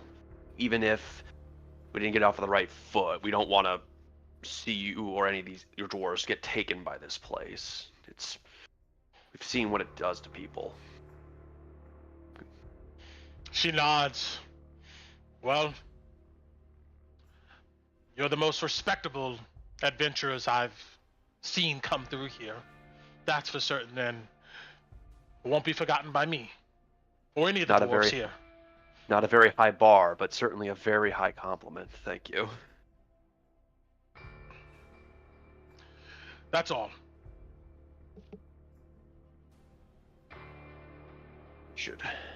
She just sits by her brother and looks kind of defeated. You can stay with Mordecai for the rest of us. We'll finish whatever watch we need to till the dawn breaks. Thank you. And that's a signal for you guys, give her space. As you leave the office back to the main smithy camp, she goes, "Tieflings." Hmm? You answered to it. Yes? She just shakes her head and kind of laughs to herself. You said, looks at you and Kalina. You said you had a brother and your mother was missing. Yes. Yeah. Well, cherish them. Don't let fear or anger or hopelessness distract you from what really matters.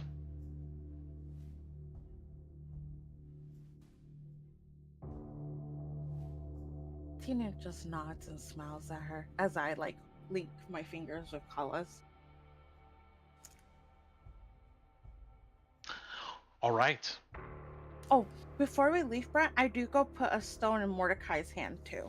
A good luck stone. In the hand Other that's still hand. there. Yeah, the other hand. The other hand. They're like, yeah, what an insult. Like, oh, you don't have that one. Oh, here's Yeah, the other hand, guys. No, I'm joking. But it's going in, that happens in Tina's head. She doesn't say it out loud for once. All right. Let's see here.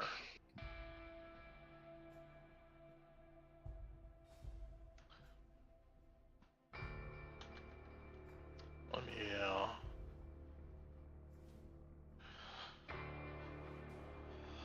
all right. So, time flows as you guys help with the last of this watch. 9 a.m. rolls around. Eventually, the pressing darkness gradually lightens, and rays of sunlight stream down alleyways and the rubble-filled streets.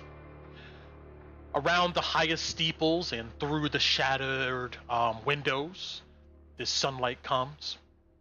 The halo above the crater kind of blends into the daylight and becomes a bit less visible, although the storm of clouds still churn above it. The freeze overnight begins to evaporate and steam billows off of the ruins into the dawn skies. The warmth comes fairly quick. Before you know it, standing in rays of sunlight makes you feel uncomfortably warm. Who of you guys are trained in survival?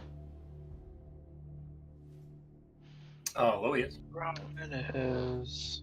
Yeah, if you're trained, Yes, go ahead Robin. and roll me a survival. Sure.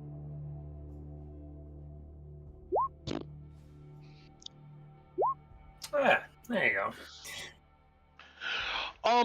Both of you get an idea that it's going to be probably an unusually warm day, considering the bitter cold of the night. Oh, hell yeah.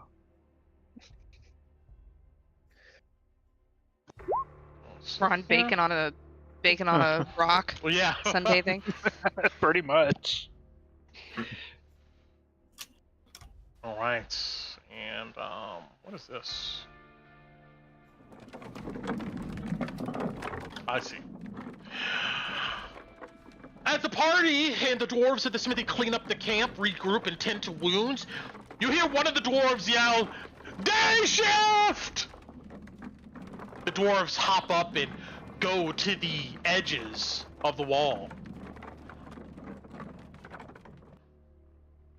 If you join them, you see a caravan of black wagons with war horses rumbling down the corridor, kicking up dust behind them.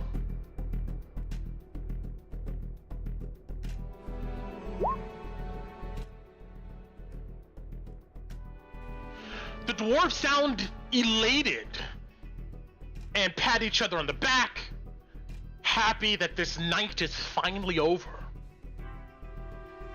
The caravan parks, and once the day shift sees the state of things, you hear curses and shock go through the group.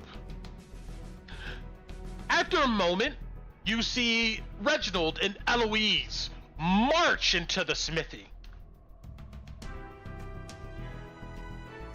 On our map here, they give you all kind of an acknowledging nod, but they don't address you just yet. Their attention snaps to the night shift dwarves and they demand to know what happened. Eloise sees Mordecai and immediately rushes over to him. There's a good bit of confusion for about 30 minutes or so as all the dwarves clamor to tell the Ironhelms about the night, tend to Mordecai, and eventually awaken him and get his story. And then eventually begin to order the day shift to unload supplies from the wagons. It takes about a good hour and a half before Reginald and Eloise and Gertrude gathers you all in the office and shuts the doors, muting the sounds of the busy smith.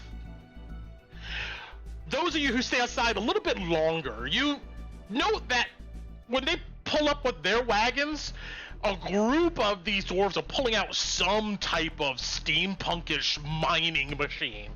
And you see that they're pulling it out, checking it, pouring oil in this thing, rigging it up, and they begin to move it towards the scar. Reginald, biting on his pipe, he looks out the window of the office at this mining equipment as it goes to the scar. Sunlight kind of spilling on his face. He puffs his pipe and says, "Well, what a shit show." You could say that again.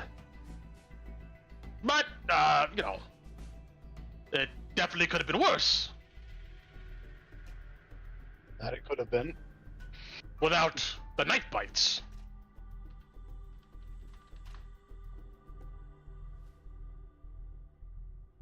And I'm going to show all these dwarves. Just put everybody on the map here. There we go.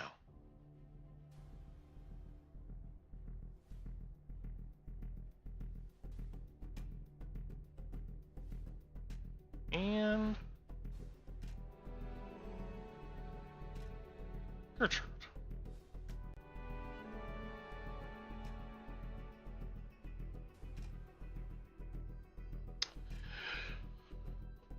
Eloise, after tending a bit to Mordecai, who's now conscious but still laying on this cot, they've had conversations since they've gotten here. We're fast forwarding about an hour and a half or so later since they've arrived. Eloise looks at all of you and says, "Thank you for rescuing Mordecai. Gertrude told us all about it while you were busy around the smith." Of course. You're welcome. Aye, Reginald They- says. Chimera teleporting. Yeah, that was unfortunate and unexpected. Any other place besides Drakkenheim, I probably would shit in my pants hearing such a thing, Reginald says. I mean, the dwarves are a bit spooked by, all of your sorcery, but, I mean, they're convinced that without your direction and help, many more dwarves would be, going home in boxes. And maybe even the whole operation destroyed.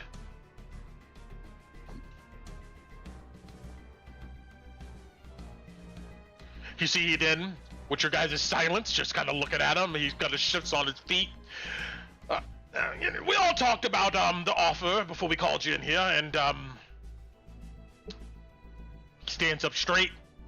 He kind of puffs, pulls his jacket close, and he walks up to you, Loey. You can smell the smoke on him. He reaches out a gloved hand. Aye, hopefully with all the dead out there, you'll have a few quiet days for your mining. And Loy will shake his hand. I hope so. Shit. No. When an Ironhelm dwarf dies up here, we gotta go ahead and pay out the family. So, well, don't worry. That's in the clauses that we have here, but you got a deal. He shakes your hand, and he goes and he shakes each one of your hands if you wish him to. Yeah. Sure. Everybody will shake. Yeah. You see from the desk. Oh, go for it. Mm-hmm. You need an escort for your brother then. We'll be heading back. I think. You see Reginald and Gertrude look at Eloise, and they look at each other like there's something between them they know that you don't yet. And Reginald goes, well, we'll talk about that in a moment, actually. Eloise has something she would like to share. He picks up off the table a long metal tube. It looks like a scroll case. In modern day times, it almost looks like a thermos. It looks like it has screwable ends on both ends. He shakes it at you, Loey. Now, if the Academy is willing to take these numbers, then we'll have enough to really expand this place. The bank and their minions are going to be pissed, I'll tell you that much. He hands over the metal tube. He just gestures it out to you guys, or whoever wants to take it. Yeah, I'll take it. Is it sealed?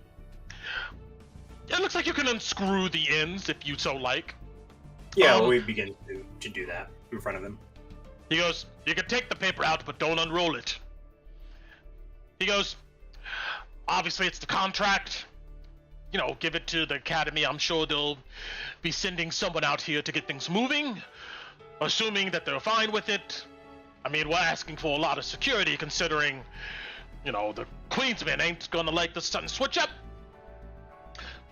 Gertrude did have me strike out the clause about you folk being on call. You see, he kind of shakes his head. I mean, with your talents, I'd figured the Knifebites would be at the top of our list, but I guess we'll make do. And look, if we can't call on you to help us with the Queensmen, when they come rolling around, which they will, I mean, you can't expect us to die or lose business over your secrets. I mean, not saying we're going to be looking to talk about you folk and what you've done, but if the Queensmen, find a way to push us on what the Knifebites were doing here, I mean, we're gonna have to tell them something. Security. That's not. If it's bad enough, I mean, you can still get in touch with us. I would hope so. And don't be surprised if Blackjack Mel, or you see he does finger quotes, Nimbra Broadbow, comes looking for you at some point. I mean, but hey, Yeah, we're just expediting the process, I think, with this. that's what I was just thinking. I mean, maybe him looking for you all is a good thing, because you're supposed to be getting at the queen, right? Ouch. Certainly looks that way. Eloise pipes up. She goes, I do have a request of you all. Outside of any contract, I mean, I'm just an ask. I can tend to Mordecai's wounds, but, you know, restoring his arm is impossible for me or most people. And we don't want to really communicate with the church at this point. We want to go ahead and see what they do, considering the information they have. But in Emberwood, we have heard multiple times a rumor of a powerful sorcerer that lives in the old woods at the foothills behind Castle Draken. They say he worships an old god, one of fate and death. And they say he has brought back to life others who were truly dead. Now, if that's true, then he definitely should be able to restore Mordecai's arm. Right? I hope so. Hang on, Brett. Hang on, Brett. Hang on, Brett. Oh, yeah? Hang on, Brett. Hang on. Are you talking about Yogan? Ron speaks up. The Ghost Weaver? Ghost Weaver, that's the name I've heard, yes. If you could find him and ask him to help our brother, when you're willing to find him, maybe you can take Mordecai there. If you give us a few days, maybe a couple weeks or so, I can get him back on his feet. I mean, he won't be much worth in combat, but maybe you can take him there to be restored. Reginald goes, for all of your work, I mean, we'll be more than willing to imbue one of your weapons here with some magic. I mean, and if you want a few coin for the matter too, I think we can work out a deal on that. Do you have anything that helps people see in the dark? I think that we may be able to drudge something up.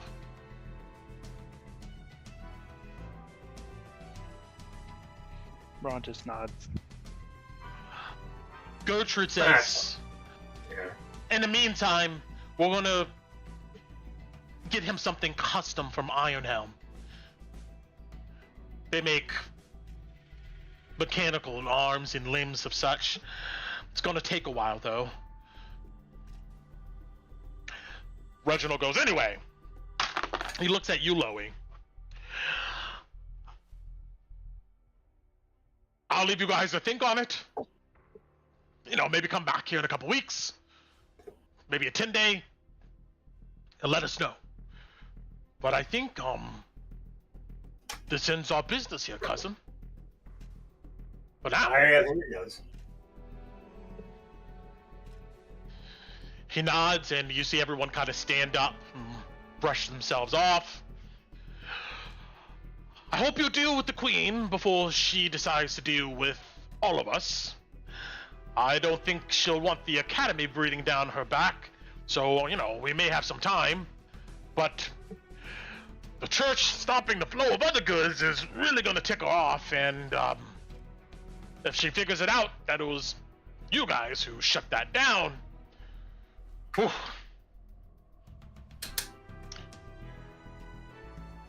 I'd watch my back.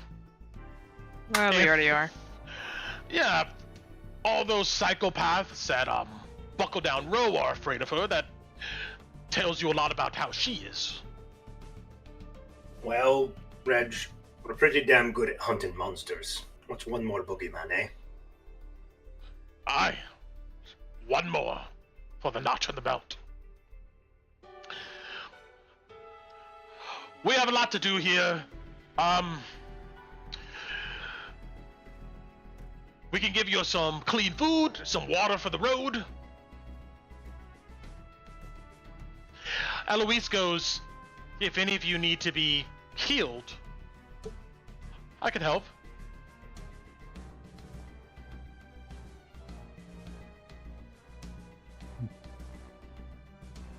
Anybody need Glance to over, be healed? glance over at Kalina. I wouldn't mind some help. She gives you a kind smile and comes over. You're obviously a bit taller than her, but she's a stout woman. She says, let me see your hands. I'll put them out. And she grabs them and closes her eyes and begins to speak in Dwarven. Loey, you could tell it's some prayer to Gabne. Mm-hmm. And after a moment, you feel warmth come over you. She does this twice. 1, 2, and where's Oh, she man, at? she rolls as low as I do. I know, right? That's okay. Every point matters. You get back 11 HP, and she then hands you what looks to be a vial she says, it's a healing potion. Thank you. She smiles. Well, I figured dealing with all of this, the trip home should be pretty easy, right? You could tell the sarcasm in his voice. Hopefully, we're Significantly lacking a bit easier. of sleep, so Resources. We'll be fine. yeah, we'll be Yeah. fine. We'll be fine. If you run into any trouble and you feel you need to double back here and take a breather, you're welcome. Thank you. That's very kind. Oh, actually, there is one thing, if I can at least ask your expertise. They all look at you. And Torin is going to pull out the pair of goggles that he has. Oh shit, where did you find those again?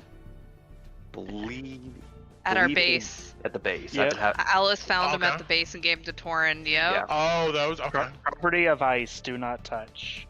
Yeah. Oh, true. We found this a while ago through excursion. It seems to be dwarven made, and I was hoping if you could somehow identify it, maybe understand a little bit more about it. Sure. He takes it from you. You see he adjusts his monocle. He sits down and begins to grumble to himself and looking over it. And give me a second to go back and look at this. Let's see here. Sorry, Brad, I should have given you warning. Is no problem. Let's see. Yeah, because Alice gave him to Torin to identify, and then Look, we got Who this. would shake? Yeah. Who would shake Kevin in real life? We had goggles of the night the whole I'll be To be fair, we don't know if that's what it is. let's see. All I know is that a 100 GP pearl is crazy expensive in Drakkenheim.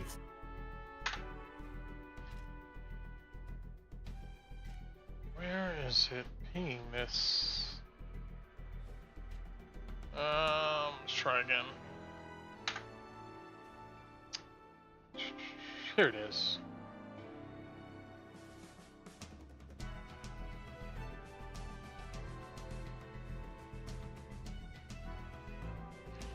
He goes, well, only thing really unique about it is this little thing here. And you see on the bridge of the goggles, there's a little, like, tiny little lever. And if you put it on and you flick this lever, you see things suddenly zoom in a bit times two. Because that's about it, though. Nothing really magical about it. This gives you Okay. advantage on perception checks. All right. Neat. Nice. Anything else? That should be it for me. Thank you very much. He nods. And with that, the dwarves leave you to pack up your shit and get out. Yeah, before we would leave, Alice would go up to Mordecai and kind of pat him on the shoulder and let him know. Sleepily, he looks at you and gives a smile. And she'll tell him in Dwarven that my next campfire story, you'll be the hero, all right? Haha. All right. Whatever you put in this story, I need a segment about me beating somebody with my own arm. Oh, absolutely. That's how you get the final blow. He laughs and coughs a bit. And she'll pat his back and just give him a smile and walk out. All right. With all of your things collected, you guys check your map of Tina Drakkenheim. gives Gertrude a hug before they leave. She just hugs her really fast and then runs away. Gertrude just looks at after you, still puzzled. But all right. You guys find yourselves ready to return back to Emberwood, but it's been a very, very, very long night. Now, you guys remember when you started this day, when you got up? No. Yeah. I When, do. You're asking the time? yeah. It's been 24 hours. Been, I think, at least close to 24 hours. Yeah. We got up we left Emberwood Village at 10 o'clock in the morning. Yeah, there you go. Gotcha. I need everybody to go ahead and roll me a Constitution save. That's Aw. Oh God. Oh, this is going to be such a brutal march. I just realized what we're going to have to do. Uh-huh. Dude, so earlier when you had us roll that medicine check and I said I used my inspiration, did I use my inspiration on that or no? Brett?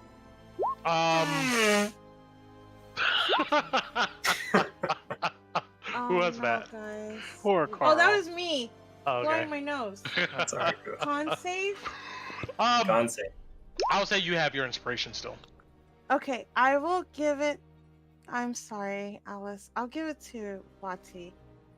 Because she looks like shit too now. Oh, All that's right. better, right? So those of you who did not beat 15, you have 1 level of exhaustion. Oh, 15. I love that for me. How do you mark that on the sheet? You can do that. On conditions. Yeah, there it is. at the bottom. Perfect. Lovely. His ability checks. Sweet.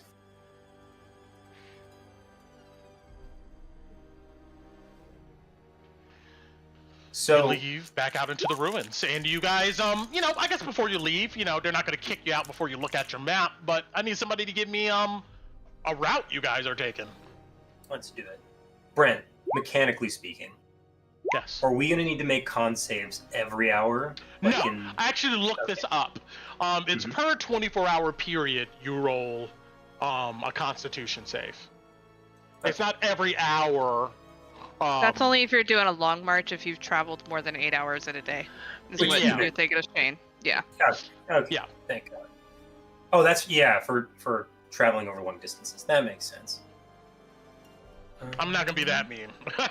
You guys die at Don't the call me out edge like that. of Emberwood. You guys all just collapse on the ground. No. But if you did not make a 15, you have 1 level of exhaustion. Whoever has that that route, you're using the wrong starting point. Oh shit! Sorry, I forgot. We're in at this- 19. Yeah. Yeah, the player token Oh, was yeah. removed. Ah, I forgot. We're not.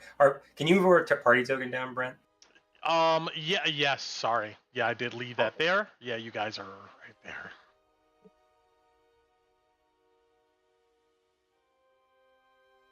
Could we leave that up? I want to I want to check against going the other way.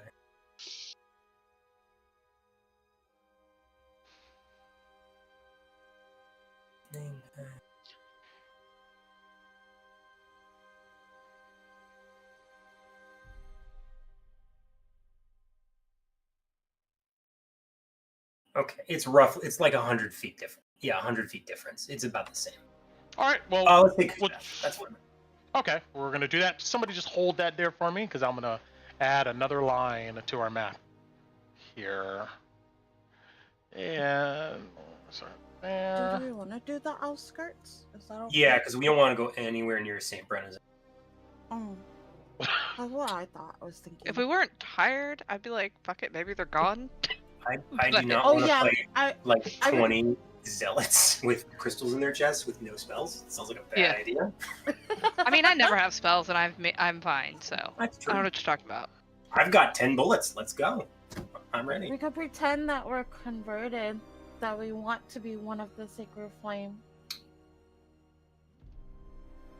All right.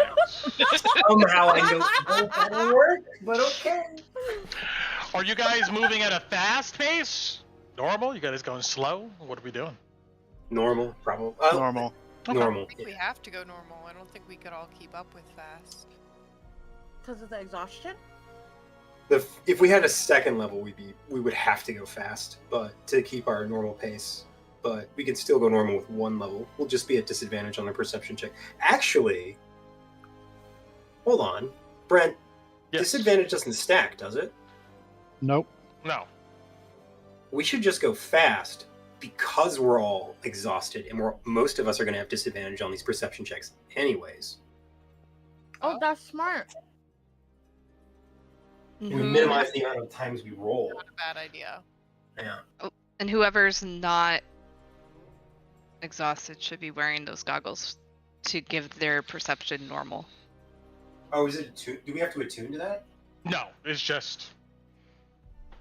You just put it You've on, gotta- and you flick a little lever, and it zooms in. It's the eyes of the eagle thing, right? Right? But it's not magical. And Oh, you, yeah, you- but it's you- essentially... Yeah, you And have... it'll let you see like a mile away. Yeah, it's not like, okay, okay. You're gonna move fast? Is that what I hear? Yeah. So Okay. I guess it'd be, if you want to do the goggles, it'd either be Ron or Kalina then. So I think we're the only two that passed the con saves. Do we need to then? Okie doke. Alright, I guess so. you're gonna wear these goggles, Kalina? Sure.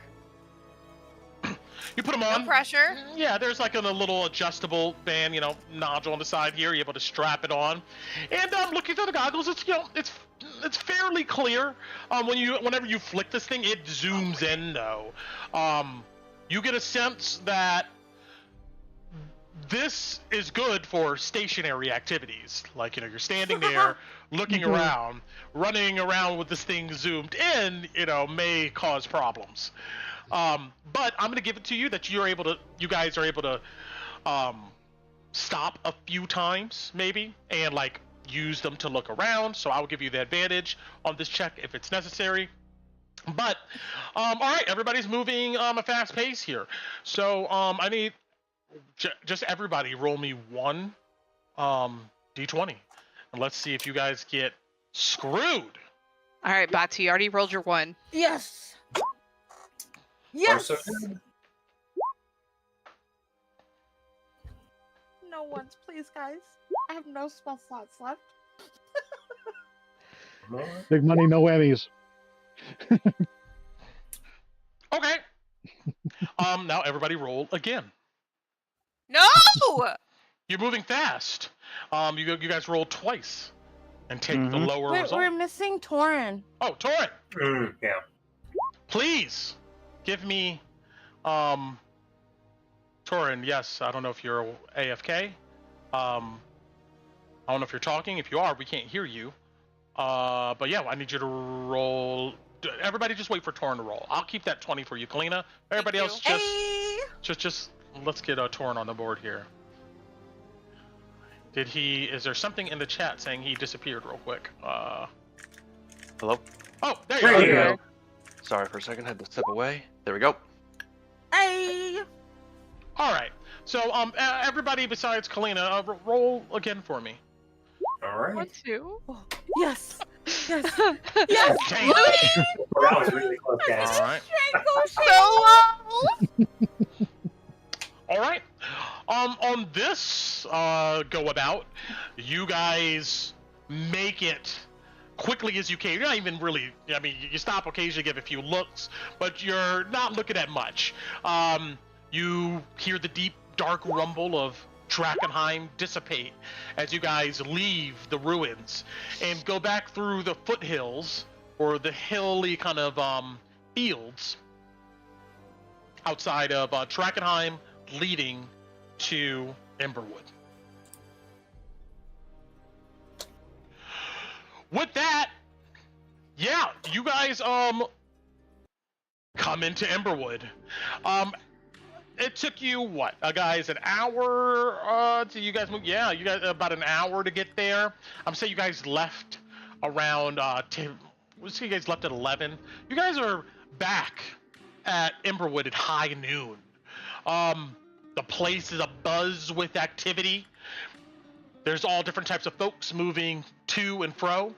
You see Caravan Court is like just shrouded in a cloud of dust just from the horses and people's footprints and activity going on there. But you come back. You make it back alive. What do you guys do now? I thought our house was before Emberwood. Wouldn't we just go straight No. home? It's through Emberwood. Actually, you guys, whenever here, let me go here. Oh, Whenever you guys oh my leave God, to that's Drakkenheim, you go across this bridge that's up here towards the north, where it says to Drakkenheim. Whenever you guys go back home, Oh, it's okay. past Hendrick's farm to the south. Oh. Okay. I suggest we make a wide berth of skull and sword. Is all Tinu says. Yeah. We should really drop off that contract while we have it on us. We're not supposed to drop it off at the hotel. We're supposed to meet her at that barn. Ah, shit. We can sleep first. Actually, Right. let me retcon that. I think specifically, she would tell you that she prefers to not meet at her place, but that contract, she's staying at the Red Lion Hotel, and she wants you to bring it there. Let's go ahead and make Oh, that okay. clear. Yeah, that makes more sense. Okay. All right. Yeah, let's get rid of it now. That way we can relax and we don't have to think about it and we can all take a day. Oh, don't forget our 1,000 gold crystals. Maybe we could see if she'll give us money for them. Or did you want to take them to the guy? In the Well, Caravan. we can see if she'll give us more money. Yeah, that's Since what I we was have a saying. Yeah. contract. We'll give her a first crack at it, see what she'll pay. Yeah. Okay, that's what I meant. Thank you. All right. Let me just bring up this stuff here. All right.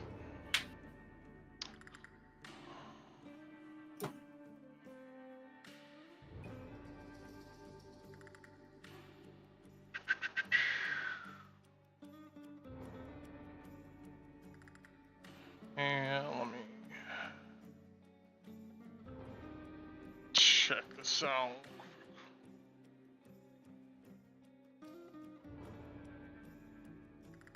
Yeah, kind of same. Brent, can we take a quick break? Yes, actually, that's a good idea. Let's go ahead and take a 10-minute. Let's come back on the 10:50. Cool. 10:40. Yes. 40. Yeah, that's, Okay. that's better. Yeah, 10 minutes. There you go. Thanks. All right. Yep. We'll be back. We'll be back. Okay.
I'm back.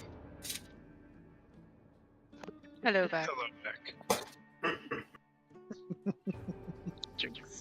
A joke never gets old. So I'm just picking people's ears. Mm-hmm. I think at this point people might have enough money after River's contract and these crystal sales to actually go get something cool. So it might be a good idea to think about, like, because we're going to take in a downtime day to recover that exhaustion. If you want something Well, cool, it's just a long rest. right? But we got to take. Oh, you're right. We only have one level. I keep thinking we have more than one. So far. Wes tries to give us another. Yeah, Still, I not a mean, lot of money. I want another bag, but Julie just depends on what he has on him.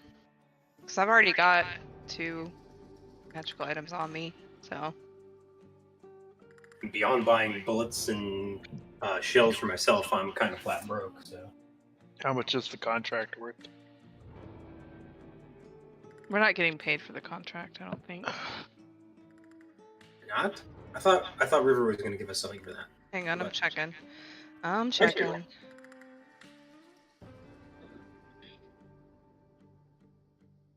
%50 of the contract costs. No, I'm just kidding. Oh man! So we negotiated for her shirt and her house. Awesome. It's just 20,000 up front, 50 for Louis, and the Oh rest my for us.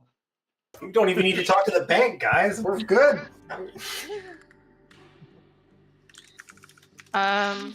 She did offer us gold and magical items, but I don't think we got an amount.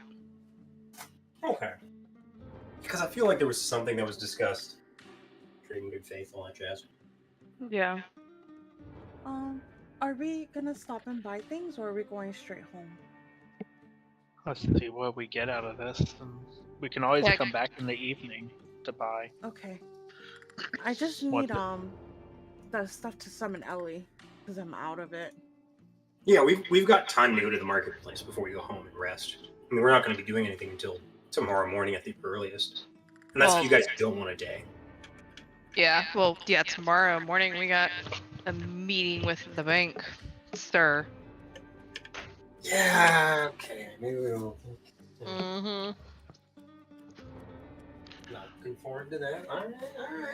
Fine. Go be responsible adults and talk to the IRS. That'll be fun. Alright. So I guess it depends on what we get from River and how much we can sell what we got and what's available. Might as well do some shopping. 100,000 gold, just right there, you know, guys. That was the price of the contract. It's like $10 in this economy. Yeah. You know what we could do? Inflation.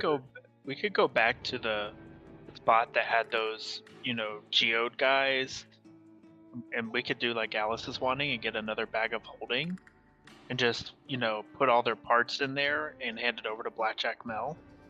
So here's some delirium, and leave. Oh my god. That would be priceless if we could somehow manage to do that. If we could find a way. Yeah, if I have enough money and there's a bag of holding, I'll get one. For nefarious purposes. Yeah. Yeah. Well, I'll I go gotta have- find you a portable and- hold on. My clothes will stay cleaner if I keep them in the bag. Oh, you're not gonna wear clothes? Yeah, you're gonna be naked? No, I have Meant her other clothes. my Well, we fine heard about- clothes. The ones I bought during downtime days, because Oh yeah, we don't have to be limited to buying magical items and shit. If you guys want to buy like normal crap in the market, probably have might be a good time. I'm just putting that out there. We don't have to go to Reed Manor now immediately. why am I? They're not in my inventory. They should be. Bought 3 sets. Well, you gotta write that down. Oh, do you have it in like a separate sheet because it's at home and not with us? She would have her clothes with her, Oh yeah, you've got a bag of home. Why? because it's Alice. You Does never she know when you change need clothes? to change. Alice would all Oh the my time. goodness. Of course she would. Brent, are they not in my inventory for a reason? I haven't messed with any of your character sheet stuff. Okay. So. Okay. We also got to take Tinu and Kalina to Zoya and Hannah. Oh yeah. Why we got Ron and Kalina? Oh God. Oh, that's right. We can. Never mind. We're fine. Yeah, we True. just But need to remember actually the have time to do consequences it. of that too. You know. But they so How How does Kala it would work if I take cast it on myself? Well, what My does the bad. text of the spell says? Does it say you can do it on yourself? That's a good question. I don't know. I'll have to look. And if you need any, components or whatever, we probably get that in town. Hopefully. Oh my god, that's funny that they're the two that can cast it and they're the two that aren't exhausted. OP. It's like it's True. fate or something. Well, I thought it was the person that got the contamination out, not the caster. No, it Oh is. yeah. No, you retconned Yeah, it. I did. I did. Yeah, it's how the spell is written. So Oh yeah, man.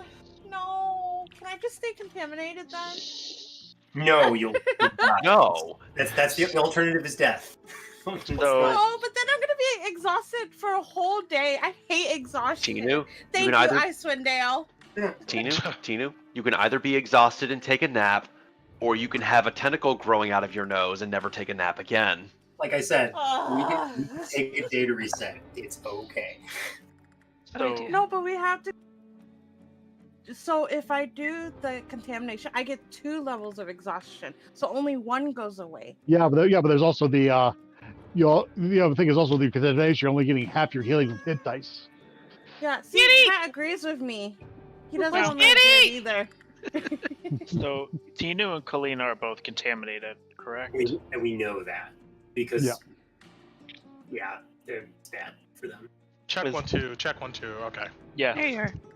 Well, yeah, we know that because the dwarves offered them the medicine to keep them from getting further contaminated, so we know they're not good. Yes. That has worn off by the time I think you guys have gotten back. So see it as necessary. But okay. So you guys march your way over to the ornate but decaying and old Red Lion Hotel. You see the jade lion statue sitting outside of it. You come inside and it's kind of just as you guys have left it. And let me check something here. There we go. Where are we on the map, Brent? I don't see anything. Sure. Let me. I did not put. I need to put you on the map here. Completely not on the map, yeah. Were there any certain wagons that we saw as we were coming in?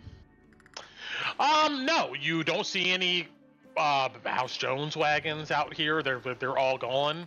The wagons are still gone, but you don't see anything else of note. Okay. Okay.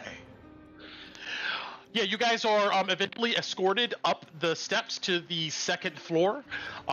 You march across the dusty carpet. Obviously, Costa Stravos here. He would always sign you, hey, you've been to the ruins, and you find something antique.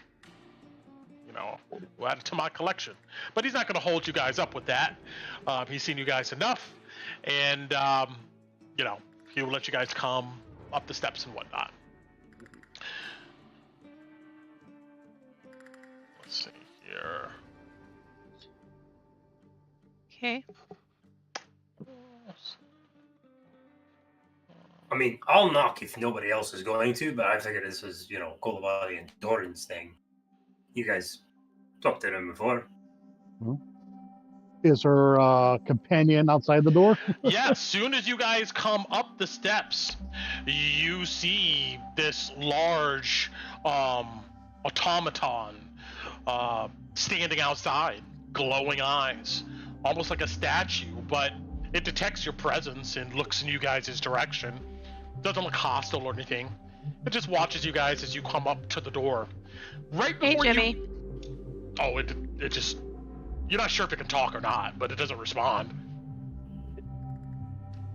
It will come up to the door before you actually get there to knock, and it will do that for you.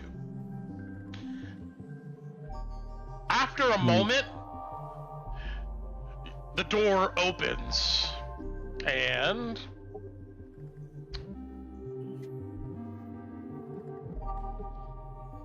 you see River standing there, looking at you guys. Well, sight for sore eyes, she says. Hello there. And to go ahead and give you a reminder of who this actually is, let's throw up her image on screen here.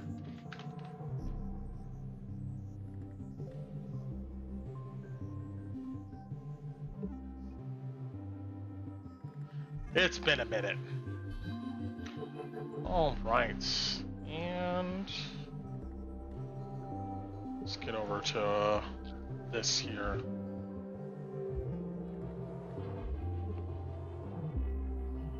There we go. All right. You see River. Short woman, looks to be in her late 20s. Attire's practical, professional.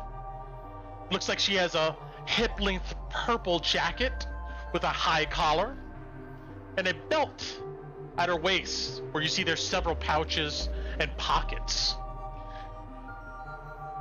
She wears gloves on her hands. You know, she is obviously a tiefling. Two oddly shaped dark brown horns sprout backwards from her flowing blue hair, creating the impression of two boats at sea. She has spotted brown skin and impish features. And as she smiles at you guys and clasps her hands, you see she has like razor sharp teeth. Please come on in, come on in. Oh, you guys, you smell like Drakkenheim. Huh.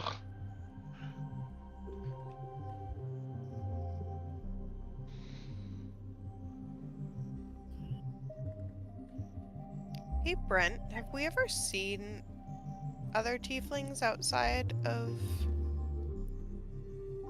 Yes. our swamp? Yes, or you like have. commonly, I guess, commonly. Elven tieflings. I would say that, commonly enough. I wouldn't say as many as humans per se, but you've seen quite a bit. Okay. It'll probably be more surprising actually to see a full-blooded elf than anything. Yeah. Elves are very rare. Not for us. Well, for you guys, Well, yeah. that's because you're from an elven community. But outside of those, True. Yeah, it's rare to see humans in Glimmerhole. Go figure, right? River looks at you, Ron, and goes, "Don't be shy. Come on in." I guess. Sorry, the cat's blocking like part of the TV, so it's hard for me to see stuff. No, you have to pay attention to me now. She looks Is at you, Tina really by Kalina. the window. Yeah, I went, plopped my butt down, and then I laid down. That's why my token is laying down. Okay, Yes. Ron's gonna stand in the sunshine this time. Feels good. By the You- time you you can got sit back next to me, by the time you guys got back to Emberwood, it's pretty warm out. At this point, it's noon. The weather today, it's about almost 60 degrees out. There's a constant gentle breeze that's slightly warm. It was 10 last night. Yeah, considering Yeah. last night, yeah, it's warm. Yeah, that's warm for this region. Mm-hmm. We're like in, I don't know, South Dakota right now, I think, in terms of temperature. Yeah. Jimmy comes in and you see she looks out the door both ways, and then she shuts the door behind her and she locks it.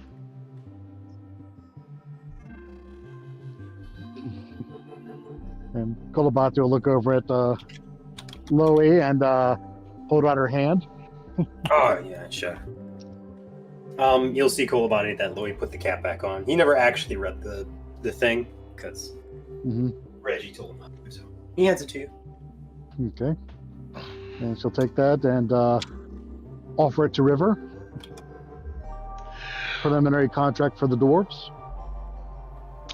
You see her eyebrows goes up as she looks almost delighted. In a nutshell, River gives off big dork energy. And you get, just sizing up her place, let me give you a brief description of what you see here, because some of this stuff actually may be important. River's apartment in the Red Lion Hotel is the definition of neat and clean. The dust that lingers everywhere in this aging hotel is nowhere to be seen in this area here. You don't even smell the decaying wood or the dingy carpet. Instead, you see a neatly made bed that has no real trace of ever being used. There is a stuffed animal wedged in between the pillows. The creature looks exotic, like a combination of a bear's body and an owl's head. Additionally, there is a large desk that sits to the southeast corner that has stackable organizing bins on its top, mounted on the wall, and stacked on the floor next to the desk are these bins. Folders of papers are neatly stacked inside these bins and labeled with colored tags. A stoppered inkwell sits on a coaster next to a tray of pens. Several notebooks of the same size and girth are neatly stacked on the table. All of them have colored bookmarks. A map of Drakkenheim is mounted across the mirror above the desk. On the wall next to an organizing bin is a framed graduation certificate from the academy. Torin, this would catch your eye as you've finished your basic training at the academy, but this one here looks to be someone who is beyond basic and has actually graduated and is an official member. Has kind of flourishes around it. You also note that under one there is 4 additional graduation certificates, looking like an increase in rank in each one of them. In the northeast corner of the room is a dresser. On its top is a teapot and some cups. Near the tea set is a potted plant. You note that Jimmy, with his large hands, is grabbing the teapot and he's carefully, exactly pouring fluid or tea into the cups. On the southwest wall, let's see here. Now here, not depicted, but in this area, past the fireplace is a large corkboard mounted on wheels. A bunch of magically rendered pictures of the inscrutable tower and detailed maps of the surrounding city blocks are pinned to the board. Also, around the edge of the corked board are magically rendered pictures of River, and possibly friends of hers at various vacation destinations across the realm. Kolabadi, one picture is definitely from the Isles of Skye. Her and a friend is making heart symbols with their hands, with the ancient sanctums of your ancestors in the background. You might have even been home while this picture was taken. And Alice, in one pic, River is lounging in the bathing suit on the white sand beaches of Jonestown. A wide smile on her face, razor teeth showing. And Ron, in another picture, you recognize the jungles of Torine in the far east. River poses, biting a chunk of meat next to a stoic-looking large catfolk dressed in some ceremonial headdress. The catfolk looks less than impressed to be in the picture. Lastly, in the northwest corner of the room is a clean mirror on a swivel stand. The room smells of florals. She grabs the scroll case from you, Kolabadi, and says, "Well, I'm glad you're making yourselves at home. Welcome to my small slice of life." You guys didn't smell anything when you came in here, right? Might the be normal levels of dust and the remains of the town. Good. So, was there anything we need to be on the looking out for? Oh, not in particular. I mean, it's just hard to keep the smells of emberwood out, especially when it's windy. She walks over and where you're sitting near the window, you see it's open and she shuts the window. Tea? Jimmy? Anybody who wants tea, give them a cup. You see this creature, this machine, look at all of you. I'll graciously accept the cup. Same. You got anything harder than tea? Not on the job, after hours. Sorry. Does this guy look like the other guy's giant? No. That guy, Oswald Kent, his looked distinctly different. It looked older, but it looked definitely more used. Where Jimmy here, looks like he's been kept up to spec. He's pretty clean, slender, but tall. And does carry a blade on his back. Oh. Whereas Oswald's only had his hands, right? Yes, correct. I want one, guys. That's a scoop. Same. That'll be 100,000 gold, Koo. I want the hammer arm one, the one that Oswald has. She unscrews the cap to the scroll case and takes out a thick rolled up scroll, and you see that she breaks a wax seal on it, and she sits down and begins flipping through the pages, looking at it. And after about 5 minutes, she sits back and goes, She turns and looks at you, and she kind of puts her hands in her lap. You guys, I knew you had the pizzazz to come through with this. The data points on my storyboard just yelled success. Glad to be of service. I'm gonna sit on the ground, back against the fireplace. I have something I know you guys are going to love. She gets up quickly. She goes to the bed and reaches under it, and she pulls out from under the bed a long wooden case.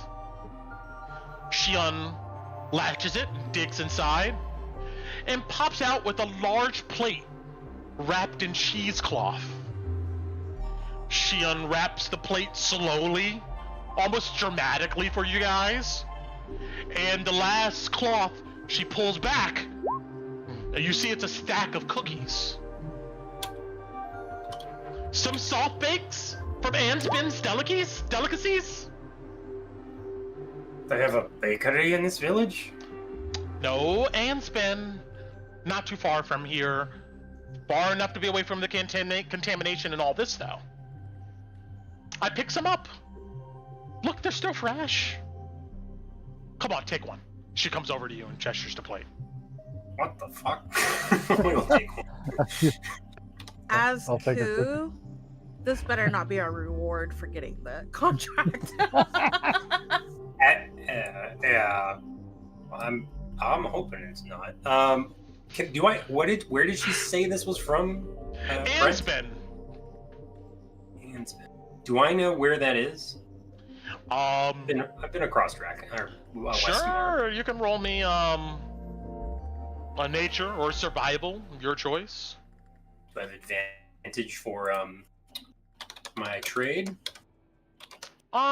Sure.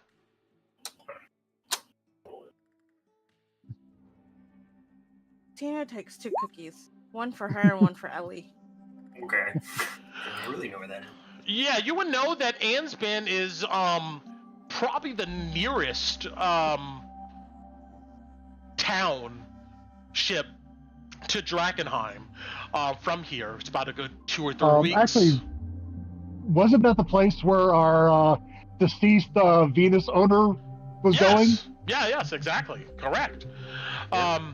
Yeah, you know that it's a good 2 or 3 weeks going west from here. Near Dransmund? No, Dransmund is way far west on the way down actual on the coast. If you want a reference, you can go to our DoD channel, go into DoD Maps, and scroll up to Sebastian Crow's world map, and you can click on there and find its location. Yeah. Wait, 2 or 3 weeks? Does the cookies really look fresh, Rat? You pick them up, they're soft. Yeah. How the I don't- heck did you get fresh baked cookies 2 weeks from a town that's so far away it would go stale before you'd even make half the journey? You see, she bites into a cookie and eats it, and she gives you guys a playful smirk. She goes, "Wouldn't you like to know?" Ugh. Yes, that's why we asked. The Academy has its ways.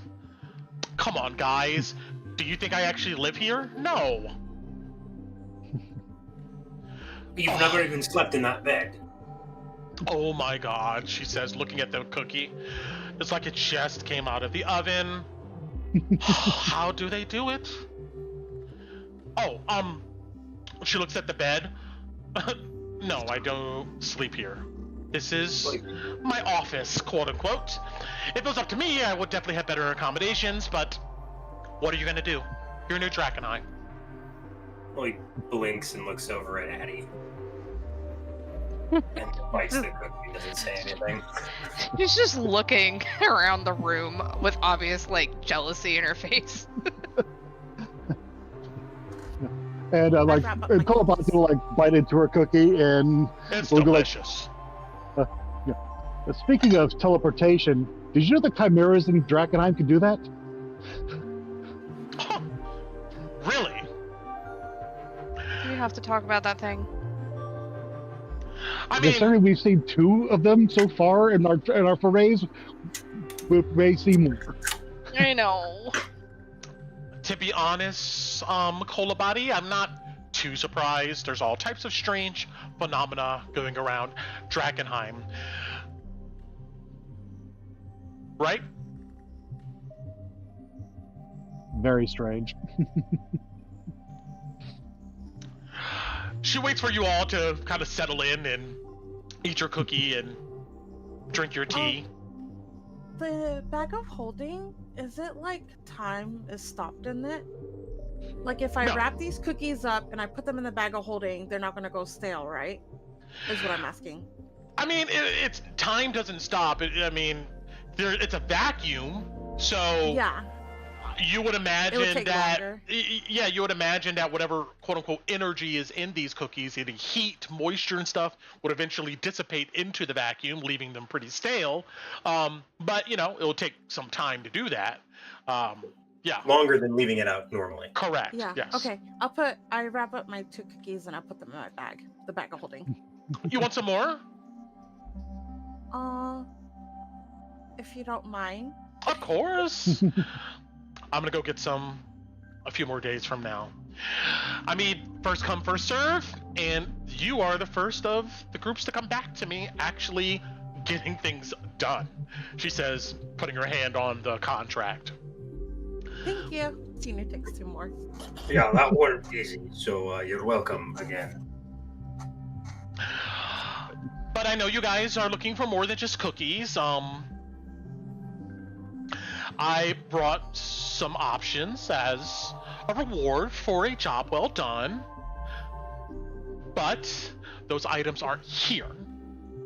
We have to go on a quick trip. Okay. Not to Drakkenheim, right? I'm kind of shagged, if I'm honest. Looks at you, she kind of like clenches her teeth. Kind of Tired. close. Okay. But don't worry. We're not taking any normal route. You see, she grabs her things. She has a knee-length lavender leather coat. With large silver buttons. She has a carrying bag with several pouches. Main compartment looks like it's big enough to hold a few books. From one of the pouches, she takes out what looks to be a rectangular piece of chalk. She goes to the ornate framed mirror over here. And on its surface, around its inner edges, she begins to draw a series of strange symbols. She looks back at you, Colabody, and gives you a wink. The chalk must be soft because these symbols brush onto this mirror kind of boldly. Almost like a felt marker. she finishes writing the symbols and whispers some incantations. The mirror's surface glows like an incandescent bulb. And then the light fades. And in the mirror's surface, you can see some other place. It's kind of dark on the other side, not pitch black. But you can see what looks like a large circular pit lined with some type of gray mortar that's cracked with age. The pit's walls extend up out of vision. She looks back at all of you with a cunning smile. Don't worry, it doesn't hurt. Let's go. You see, she steps into the mirror. Clobot, do a collect yourself, brush off her dress, and follow. What? Do we see them on the other side of the mirror, Brent? Well, you see River go in, you see her standing on the other side, looking around. You know Jimmy, his big ass, comes over, kind of turns sideways, and like shimmies himself into it on the other side. He like stoops down to get his head in. Yeah, it takes a good minute.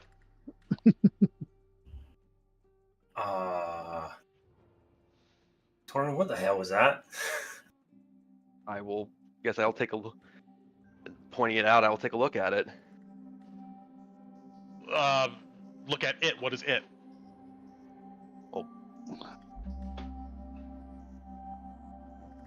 The mirror?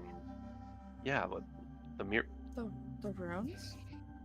Are the runes still on it? Whatever the hell just happened with Golubaki. Gotcha. So to go ahead and rewind, you just saw her draw some symbols on this mirror. It glow. The glow dissipate, and you see some other place inside of the mirror.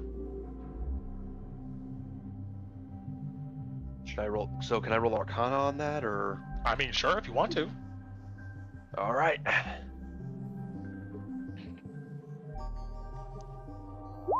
Woohoo!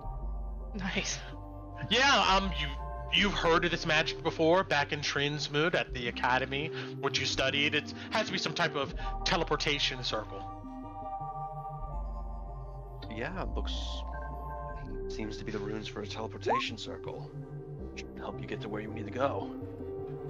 Once Jimmy's inside, you see River gesturing for you guys to come on through. Yeah. And Colombati will like gesture you all in too. Do people just know about teleportation circles in this world? Like, is that just common knowledge? No, not even close to being common knowledge. Yeah, okay, so what the hell do you mean, just a teleportation circle? Lulu, You're talking come about on. it like I'm buying a We can ask on the other side. Come on, Lulu. Yeah, we can. Tina, Grab you. I'm like, ooh, and I Yeah. go. You know what? It'll be easier for you to experience it yourself. All right. Look, have Addie drag me into the portal and go. It is kind of For the spooky. record, this is really weird and out there. Yeah, it is. It is super spooky. I mean, to put it in perspective, I mean the Amethyst Academy, they're special people. There's like maybe 50,000 of them in a realm of millions or so. You know, like official Academy members. They have operatives, obviously, that are not officially a part of it, of such. And if you think about it, you guys haven't seen too many people besides those in your party cast spells. I mean, you've seen some supernatural spooky stuff in Drakkenheim. You've seen clerics cast healing magic. You've met one other Academy member that casts a magic, but besides that, mostly it's been a lot of weapons. That's about it in your combat. You know, the cultists too, they threw a few spells out there, but that's about it. So... Anyway, unless somebody does not go through, all of you cautiously step through the mirror, and as you do, you can feel a static energy going across your skin. It gives you goosebumps as you move through into this dark space. Now, I don't have a map for this because the map is not necessarily important, but just know, let's see here.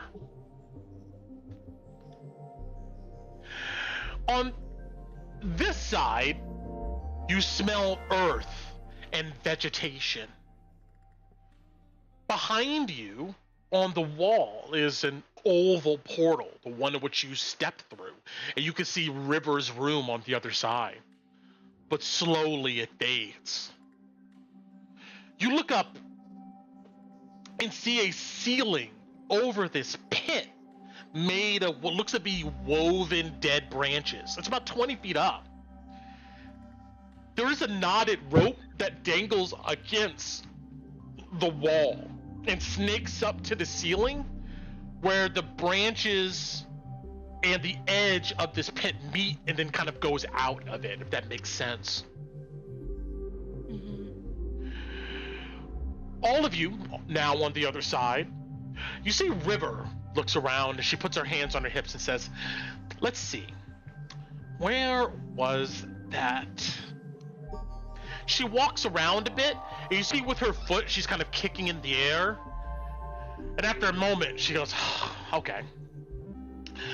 She rummages in her bag, pulls out a tiny pouch, opens it, dumps what looks to be a white powder in her hand.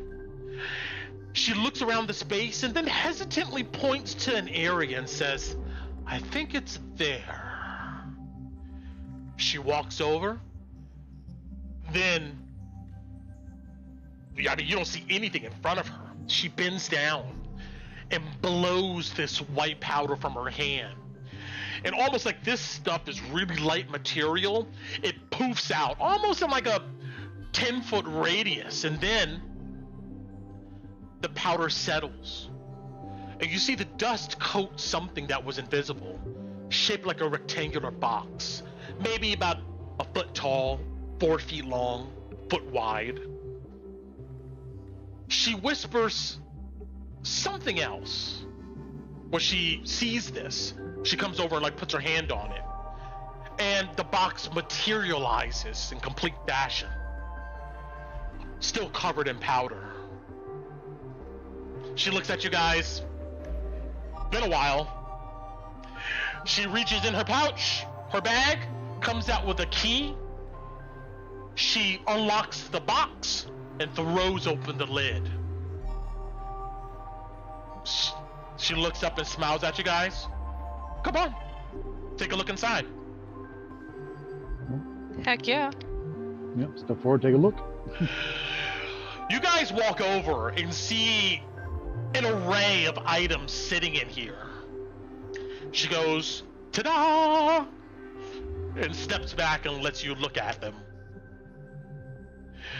So on our treasure channel, I'm gonna put a link to a few items. She goes, now, the crystals you see there, you can pick 3 of them, but everything else, only 1, okay? Capiche? Mm-hmm. Alright. Alright. So, oh, no, I did not want that to go over there. Let's...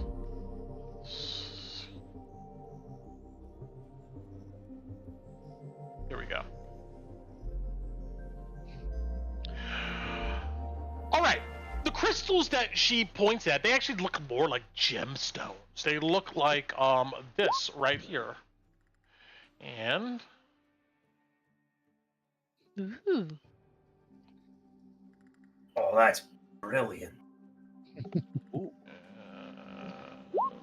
must be worth a fortune. She goes, I wouldn't say a fortune, but definitely more than... Yeah, they're worth a fortune.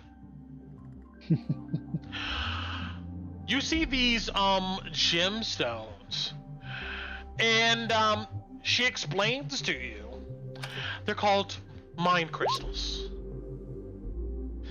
If you're one adept at, you're a mage for, and you're able to cast spells, this here can go ahead and help you with that. I mean, be careful. Each crystal is only a one-time use. And she has, I mean, they're all different colors. And in Discord, I'm going to give you guys a link here in the treasure. Mind crystals, there you go. Your eyes move from this object to something else. It looks like a folded up robe. And this robe has what looks to be stitched into it pictures of various objects. Oh. Ooh.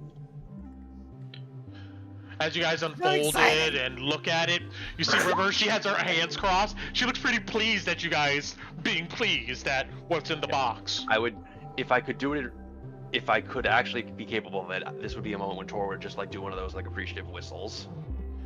And as you know, like none of this stuff is like cheap. You know, this is not stuff you buy off the shelf. Next to the robe, you see there is a long black wand, polished, with a bauble at the end of it. Looks like that. Oh shit.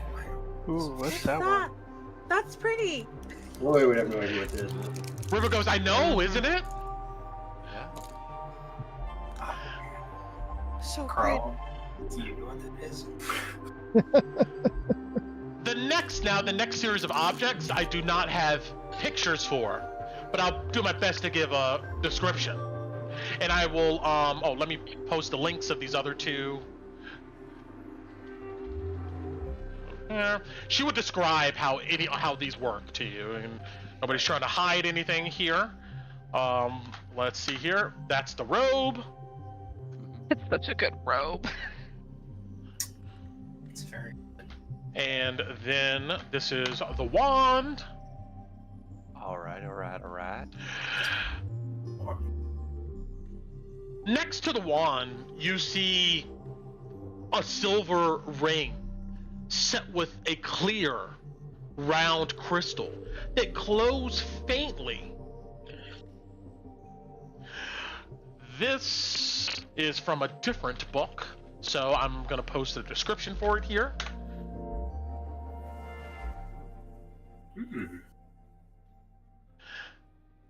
Your eyes then go down to the next item that you see sitting inside of here.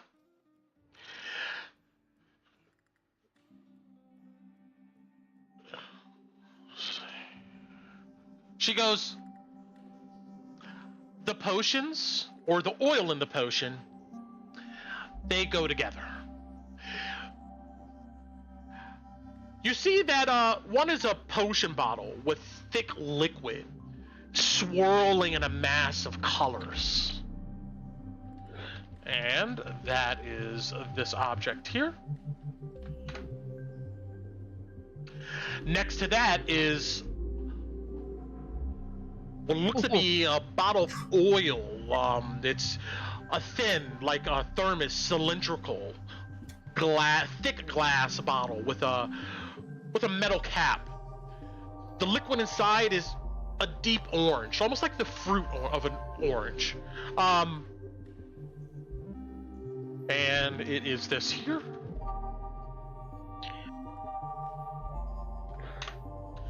Reminder, the oil and the potion, if you can choose both of those together, that's one thing. Lastly, you see what looks like a very nice, but kind of ordinary handsaw.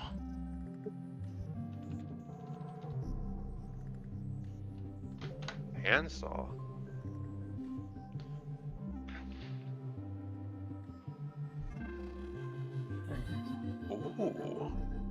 Ooh. So I will let you guys. You see, River stands back. She goes, "We have some time. You know, don't rush yourselves. Think about what you think you need to do." Out of. Oh, go ahead. Sorry. I was going to ask her about the delirium crystals, Torin, but maybe you should go first. Oh no, I had an out of character question. That's Kevin. So, yeah, out of character. So we get either of the quote-unquote 6 items, we get one of these. So to rehash, the crystals, she'll let you choose 3 of those. Okay.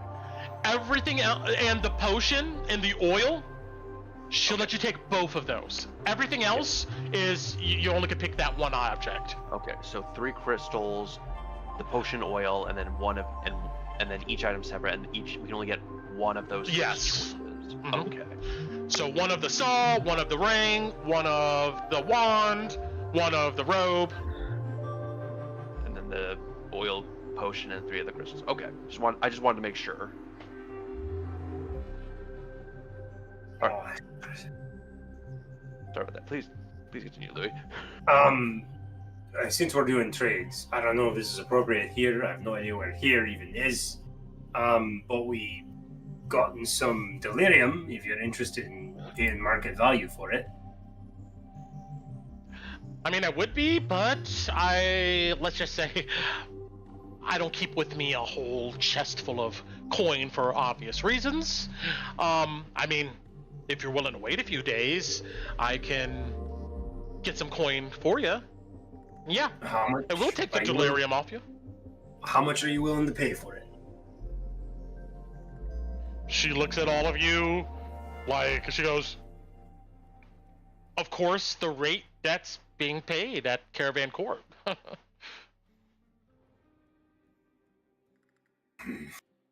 look at the others. We can get 2,000 already if we just go down there and sell the 4 pounds of delirium we got. She goes, sorry guys, I don't make those type of decisions. Yeah. Yeah, based on the contract, you're dealing in bulk. She nods. Yeah. Fair enough. We'll just sell it. We can sell it right away then. Gonna need the coin anyways. Yeah, she just is gonna wait for you guys to figure out what you want to grab here from this box. Okay. We can talk out of character on this? Yeah, go for it. You could, guys could talk out of character. Well, what is everybody feeling? Yeah, what's everyone thinking? Personally, I'm good. So. See, here's the problem. Kaylee knows that some of these may be good for some characters, but I want the robe just because it's cool as fuck.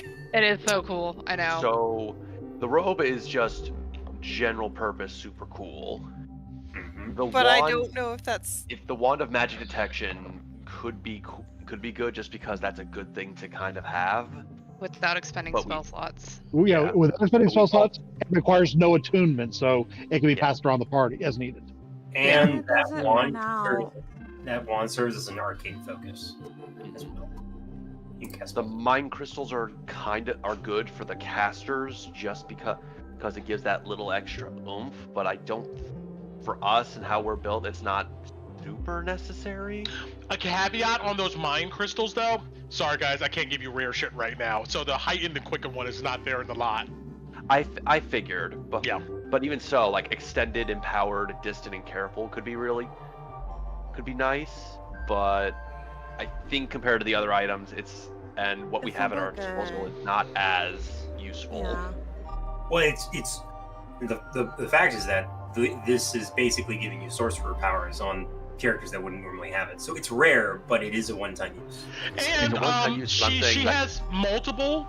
You could technically get 3 empowered crystals. Yeah.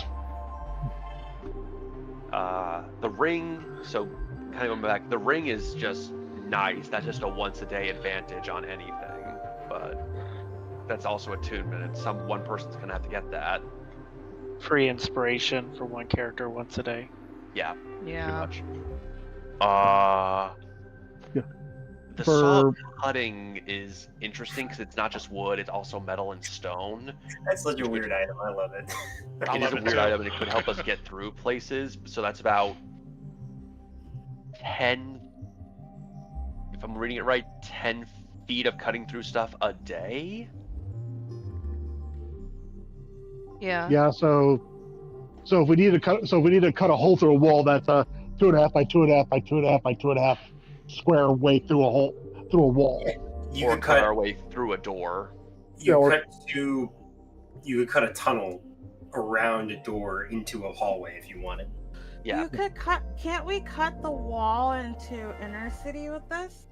No, That's a the good- walls are too Probably thick. not. That's an interesting Too point. thick, right? We would Well, need to. think stuff, but of we like could. how thick city walls are, though. Yeah. Yeah. Yeah. It's super thick. Okay, Yeah, never 2 mind. feet. Yeah, this. But we could, If we had- underneath the base we have. If you guys want to expand rooms and you don't want to hire a whole bunch of like crew to do that, that saw can do that over time. Yeah. Yeah, and also if we do go the sewer route to get into the inner city and we have a grate in front of us, no, we don't. That Yeah, cuts that- everything. That's true. That, in fact, The that will main cut use- off the top of an iron chest, just off. Yeah, the main use for that is to cut through chests, cut through doors, and maybe cut through certain paths. It If we're definitely stuck has somewhere and got uses. some haze coming, Yeah. we need to get out. Definitely has its uses. I think that and the wand are like the most party use. Yeah. Same. Omni useful for everybody. Yeah, the saw, the wand, or the robe would probably be I think the best narrowing option it down to those there. 3 is a good start because that's the most, again, as the term is, omni-useful. Everything else is passed around people or more specifically useful. The rope runs out though, and the other two don't. That is true. The rope would eventually run out. And how many bags of gold are on that robe? Out of curiosity, right? I was rolled it looking up at once when I- you guys deter if you're gonna get it. I figured. Well, if we pick it, okay. Do we get to roll that 44 though? Do we get to roll that? I'll let one of you guys roll the 44. Okay. I'm cool. I'm personally cool with whatever the party picks. I'm not inclined to anything. Same. TBH. Does anybody have anything that they're like, oh my gosh, this would make my character like so much better? Nope. Not amongst these. Not really. I mean, I don't think. Can anybody here recreate what the saw of cutting does? Because I don't know how we do that. I don't think I We can. get a regular saw, yes, but not as effectively. 'Cause I think we can find that wand of magic detection from. Yeah. The thing Sure. also is if I, as a wizard, I could learn as a ritual detect magic and just have it always, but that would take like an hour as compared to the wand. Well, it takes Wand 10 minutes. It Saw, takes then. because it's like we do have access to 10-minute ritual cast of detect magic. Yeah. Versus Okay. on demand detect magic, or so it's like I said, it depends on like it's a non-attunement thing we can pass around so that we have detect magic available in an instant if we need it. Yeah. So the wand and the saw are probably our 2 best options for that. I agree. Yeah, I'm kind of liking the idea of the saw more and more. Yeah, just but on the premise saw of- produces an effect that we cannot easily duplicate. Yeah. Yeah. I Well, think it's also just a weirdly fun item. at least not yet. Eventually the clerics will get stone shape or something, but I'm yeah. gonna saw through the inner city walls to prove you guys wrong. No one, no I'm one's just saying you kidding. can't. No one's saying you can't do it, but how many days are you willing to devote to this? A month. We could live like if we don't need the saw. Here's the cool thing: if we don't need the saw, we can give it to any of our NPCs that are back at base. Like for right now, it's my uncle, but we can give it to them, and they can expand the underground of the base with that saw because that saw can saw through stone and dirt, which is crazy. Well, Okay. it says non-magical wood, metal, or stone. I don't know if I Yeah. would consider dirt, but you can shovel that. You know, I mean. Yeah, you can shovel Yeah, that. anything. It gets to the- Right, the stone. Sorry. Yeah. Yeah, it gets through. Again, it's like I can't remember, like a drill. It gets through, or an excavator. It gets through the stuff that the shovel can't get through. It breaks it up. I'm leaning towards the saw. I'm gonna be honest. Every single locked door I'm will leaning. be opened with this saw. I'm like, bring out the saw. Yeah. What's it called? I am leaning towards the saw. But remember, or it portal is. place on a ship. It that can be you used can like get once. through. It can be I used like the once others. per, Per day. per day. Hey. So. Yeah, Once so a it day, doesn't but run out. Yeah, but Yeah. as once per day, barrier does not exist. Yeah, 10 minutes. Once per day, 10 minutes, 10 feet of whatever is cut through. I think it's cool to have a little utility. I think it's kind of cool. I've never had it before in a party at all. We'll find a use for it. And and maybe if we do some more stuff, some of these things we can circle back to, like the robe. But a lot of the stuff in the robe is useful, but I think the saw is just too cool not to have. Yeah. Okay, so the soft cutting. Saw. Final Saw. saw. Is anybody opposed to getting the saw? Guess not. All right. Good sign. Interesting. All right, somebody just for my confirmation's sake, somebody in chat type in their saw cutting, so we know that that's what was selected. I got it. I want to find an Interesting. image. I was betting on you guys taking the robe, but all right. I robe think it is was. I will really debate it was cool. probably close, but the saw is super interesting. You almost put 1,600 gold in front of me. I'm not gonna lie. I was tempted to vote. All right. I'm going to really quick here just switch to the Drakkenheim map, and when I Dwarven do goggles that. zoom in. Oh, Brent, can we use this as the pick? I'll send it to you for the saw cutting. Sure. Yeah, give me a pick. Ooh, This is probably perfect.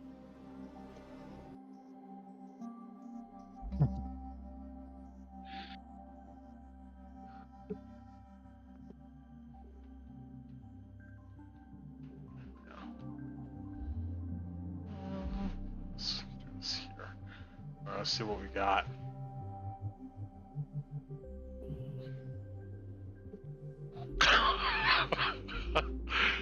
Alex's picture. This gif. That's hilarious. All right. You're talking about white powder, and now she's got a whole box of it. All right. While he's getting that picture, you guys take out this saw. You know how you get brand new like work equipment, like like household equipment, like a whatever, a drill or a hammer. You go to Home Depot. This thing has a Home Depot smell to it. It smells brand new. You can like feel the magical energy on it. Oh, do you want me to put it in general chat, Brent? It doesn't matter to me. Actually, no, it's all good. I'll take it on. Okay. I'll upload the image and everybody else can see it later. That's hilarious. All right, got it. All right. So, River comes over. Interesting choice. She kneels down, and you see that she closes the box. Now that that's settled, the box, you hear a click when she closes it, and then you see it slowly fade from existence. River gives the box, or the invisible thing, a kick, and you see a smear mark of dirt materializes across the ground. Next, River waves at the smear mark while saying some type of foreign language, and the dust and dirt on the ground begin to swirl, erasing that mark. How about we get out of this hole? Go someplace better to talk? I had a question before we did. Of course. Since we're being all. Tino, can you get me Venus? Please? Mm-hmm. I dig into the bag of holding and pull out Venus and hand it to Alice.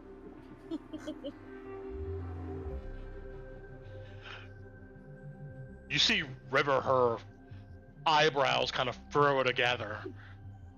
She goes, "Where did you find this?" In the ruins. Where at? Where did we find it? Well, Like legit. Well, there was the person who tried to betray us to some minotaurs, who was And- the The Who junk got- dealer. Oh, yeah. Yeah. Oh. Yeah, technically we rescued him from Minotaur pirates. Who he then sold us out to. You see she How's it- comes over to him. Mhm. Hey! You see that she gently kind of takes him from your arms. I'm not gonna let her take him. I see we're quickly attached.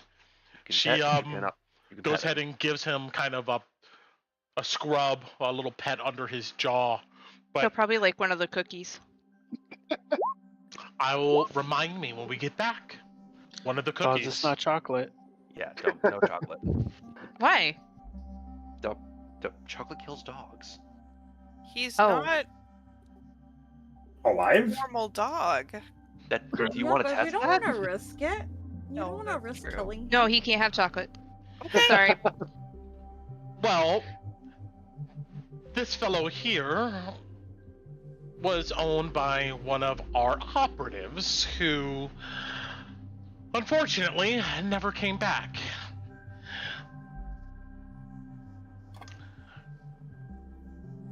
His unique creation.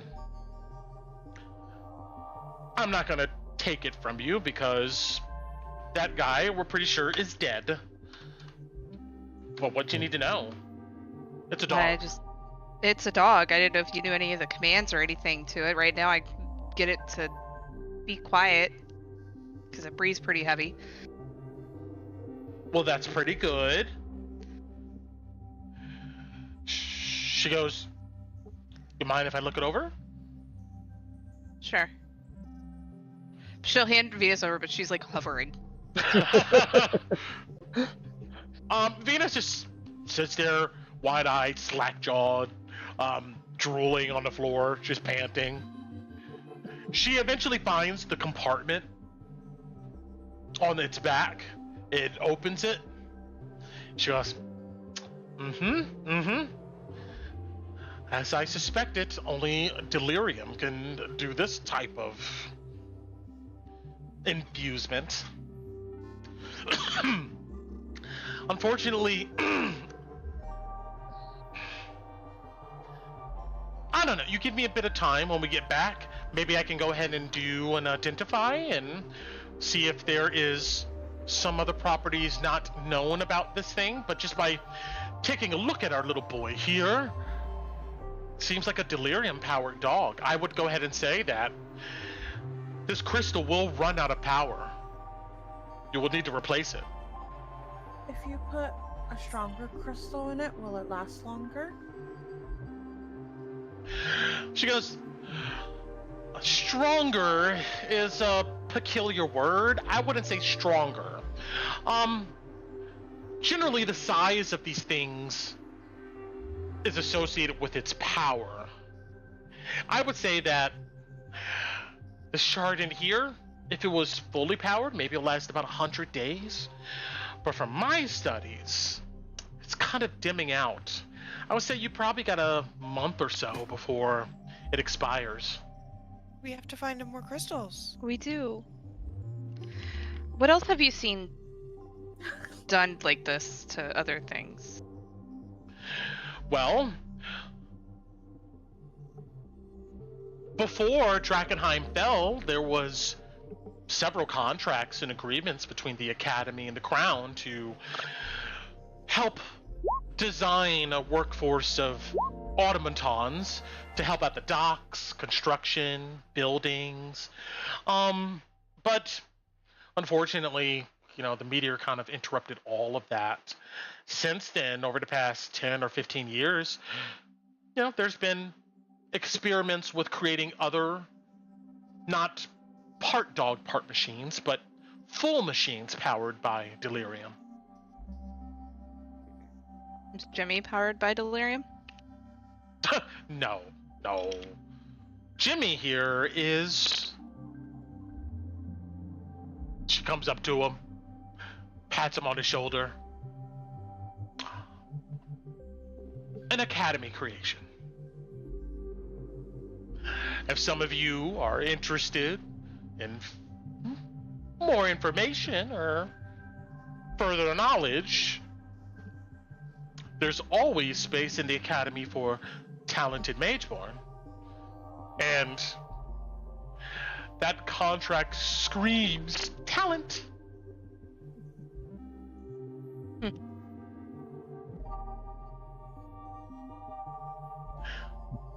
I want to talk more, have some things I think after this contract that I want to share with you. Especially you, Alice, right? She nods at her.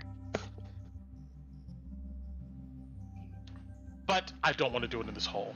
Actually, there's a cool place not too far from here. It's called Eckerman Mill. Yeah, that's where you had mentioned before. Yeah. Come on, let's go. Jimmy, boost me up. You see this machine come over and easily grab her and like put her on his shoulders, and she grabs the rope and climbs the rest of the way up. Jimmy doesn't bite. He'll help any one of you. You see this machine turn and look at any of you who want to boost up. Oh yeah, Alice will scoop up Venus and let Jimmy boost her up. Sure. Kolobaki likewise. Yeah, this thing, when it touches you, it's warm to the touch. But it grabs you guys, lifts you partway up the rope, in which you're able to climb the remaining bit. When you come out of this edge area where this woven branches meets the lip of this pit,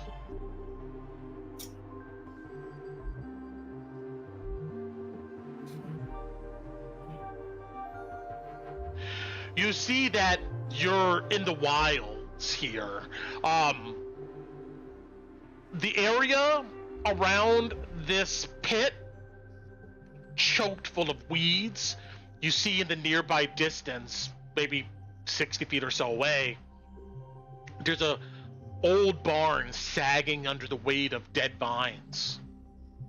You look down at the pit, and you can tell that the woven branches looks to be a camouflage for it, probably easily dragged and moved away.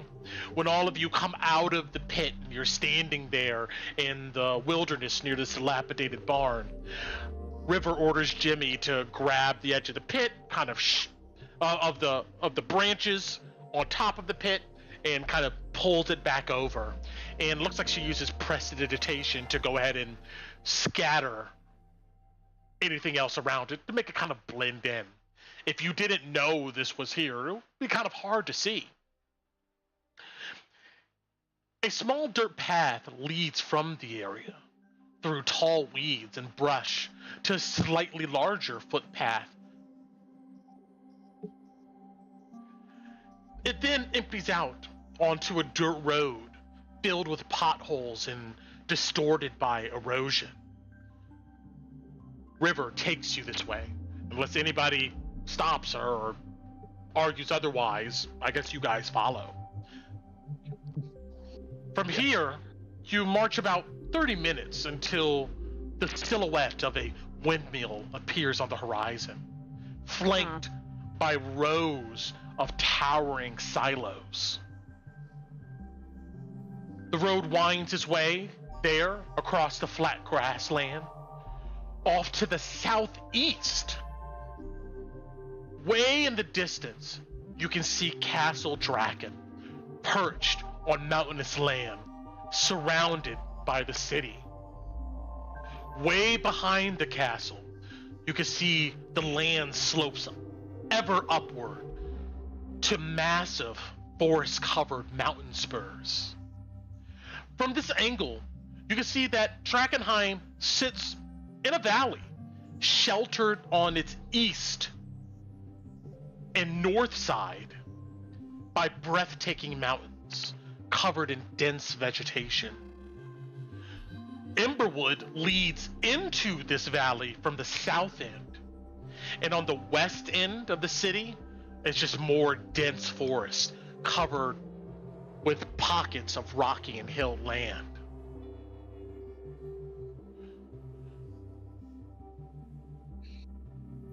Eckerman Mill. Question. Yeah. Sorry, I know you're. No, go for it. Go So for it. are we at spot 7 on the map at the moment? No. If you look around, you are up here. Where can Okay. you ping again, Brett? If you Sure. want to ping for We're on the other side of the river. That's why I Yeah, was like, top this is left. gonna be a Oh, good way to get shit. to Reed Manor. Oh. I was thinking the forest with the elf, but that's closer to Castle Draken. Both, technically, Yeah. theoretically. Okay. Thank you. Sorry for interrupting. No problem. Oh man, we should have took a nap before we did this. There's a lot of stuff we need to take care of for this, but now that we know where this all is, We can always ask.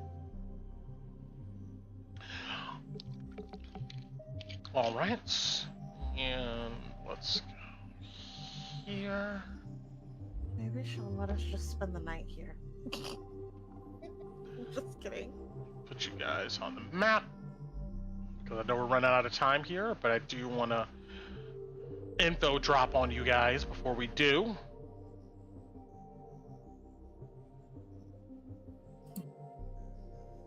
Oh, there's graffiti.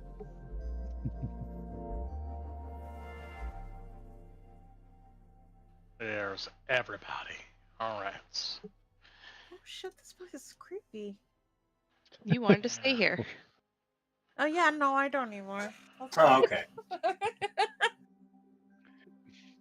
mean, might not be a bad idea. We're close to Reed Manor. Oh, a shine is off. yeah, but we need to check in on the uncle. That is true. Yeah, Yanis will get mad. I gotta buy more bullets. I got a cookie for him. Oh, he'll love that, Tina. He'll also wonder where the hell you got a cookie from. I'll tell him. From the magic lady. Oh, God. We're gonna be broke. Right. You already are broke, Louis. I know. You more broke? More broke. He's gonna try to buy cookies from a mage. The windmill gets bigger and bigger as you guys approach. And you see, Eckerman Mill is a dilapidated windmill that rests atop a lonely hill, obviously northwest of Drakkenheim. Its stone base is covered in moss and ivy, and the rotten wooden walls are riddled with holes. The entire structure creaks in the wind. The windmill blades still spin softly in the breeze.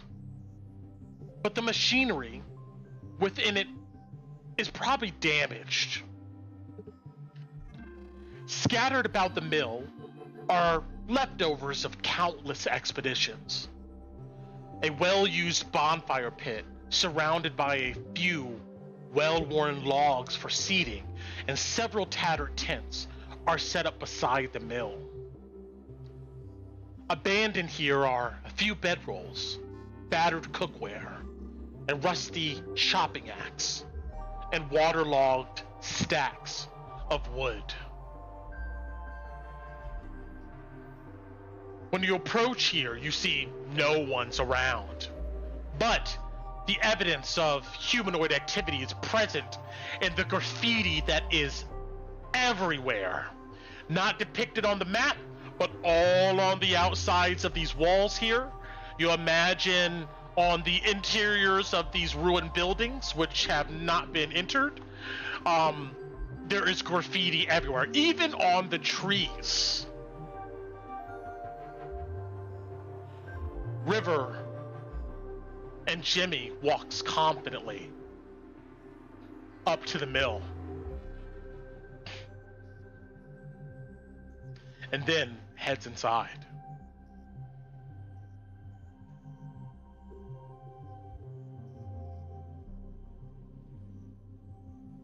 Me go in too. Yeah, I'll go in. And I don't think I have any walls here blocking it. No. Oh, I have that. Okay. And reveal. Go ahead and... There we go. Alright. Reveal this.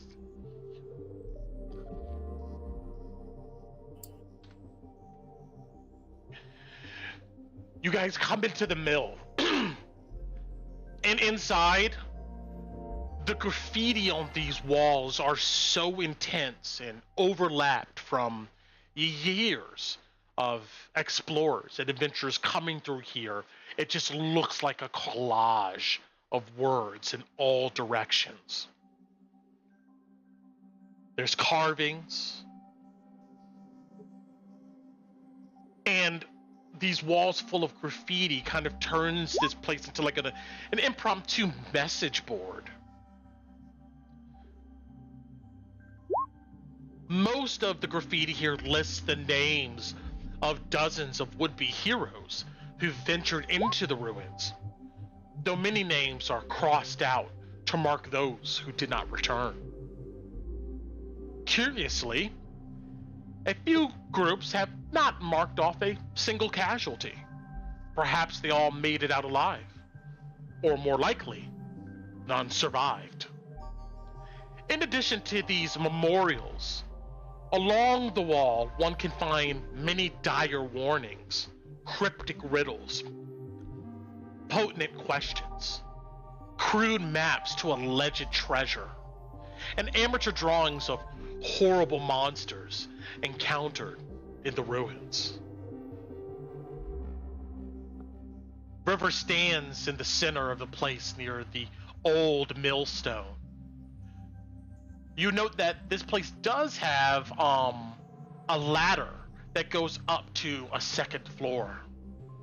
And as you guys are in here, you can hear the swooping and grinding of the mill blades still turning in the wind. River looks around at you all and goes, "Pretty cool, isn't it?" Yeah. Lots of history here. That's what I thought. So much history. You know, somebody with a lot more time than me is going to come through here one day and catalog all this stuff and put it in a book in the library somewhere. Messages from Drakkenheim. You have a message you want to put on the wall? Knifebites, maybe?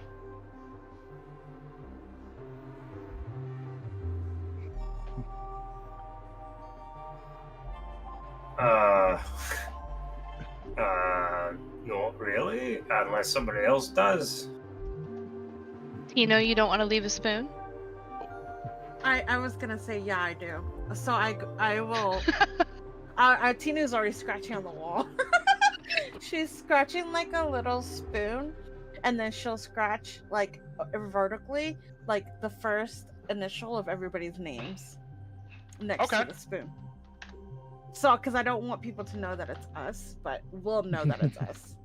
And I even add, and then on the other side of the spoon, I'll put an E for Ellie and an S for Sataro.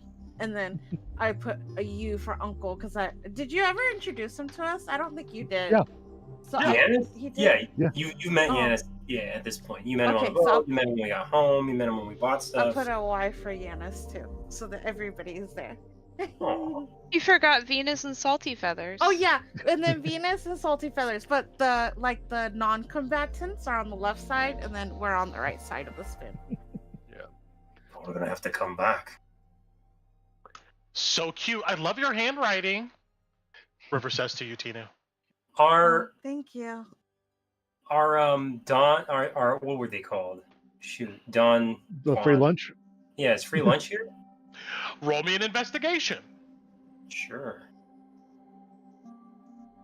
Period. 16.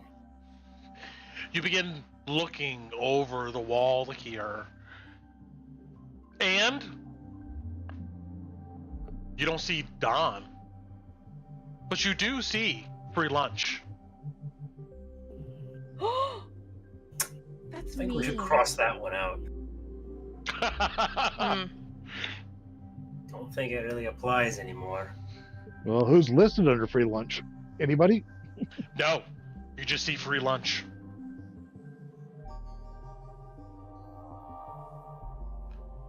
Wait, River, how the hell do people come out here all the way from Emberwood to carve that? I imagine maybe it's a kind of like a contest between adventurers who can make it up here this far, and if you do, maybe you go ahead and leave a marking of yours. to say you did it. I mean, I imagine walk here if you're looking for something more practical. I doubt many people can talk to you to get us here. No. I only take people over here that I think are serious about changing this place. Drakkenheim. Yeah. But So you believe it can be changed? yes. There are some roadblocks in the way, which I guess I should go ahead and get to.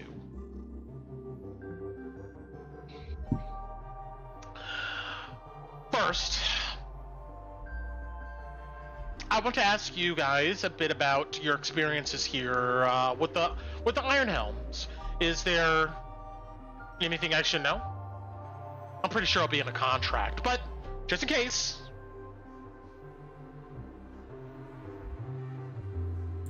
Well, you probably noticed the security clause in the contract, right? In big letters underlined, yes. You guess why they want security from you? Well, they do have a mine in probably the most dangerous city in the realm right now. So, yeah, I can understand why they would want more security. And what things might be dangerous to them? What things may be dangerous to the Ironhelms? Drakkenheim.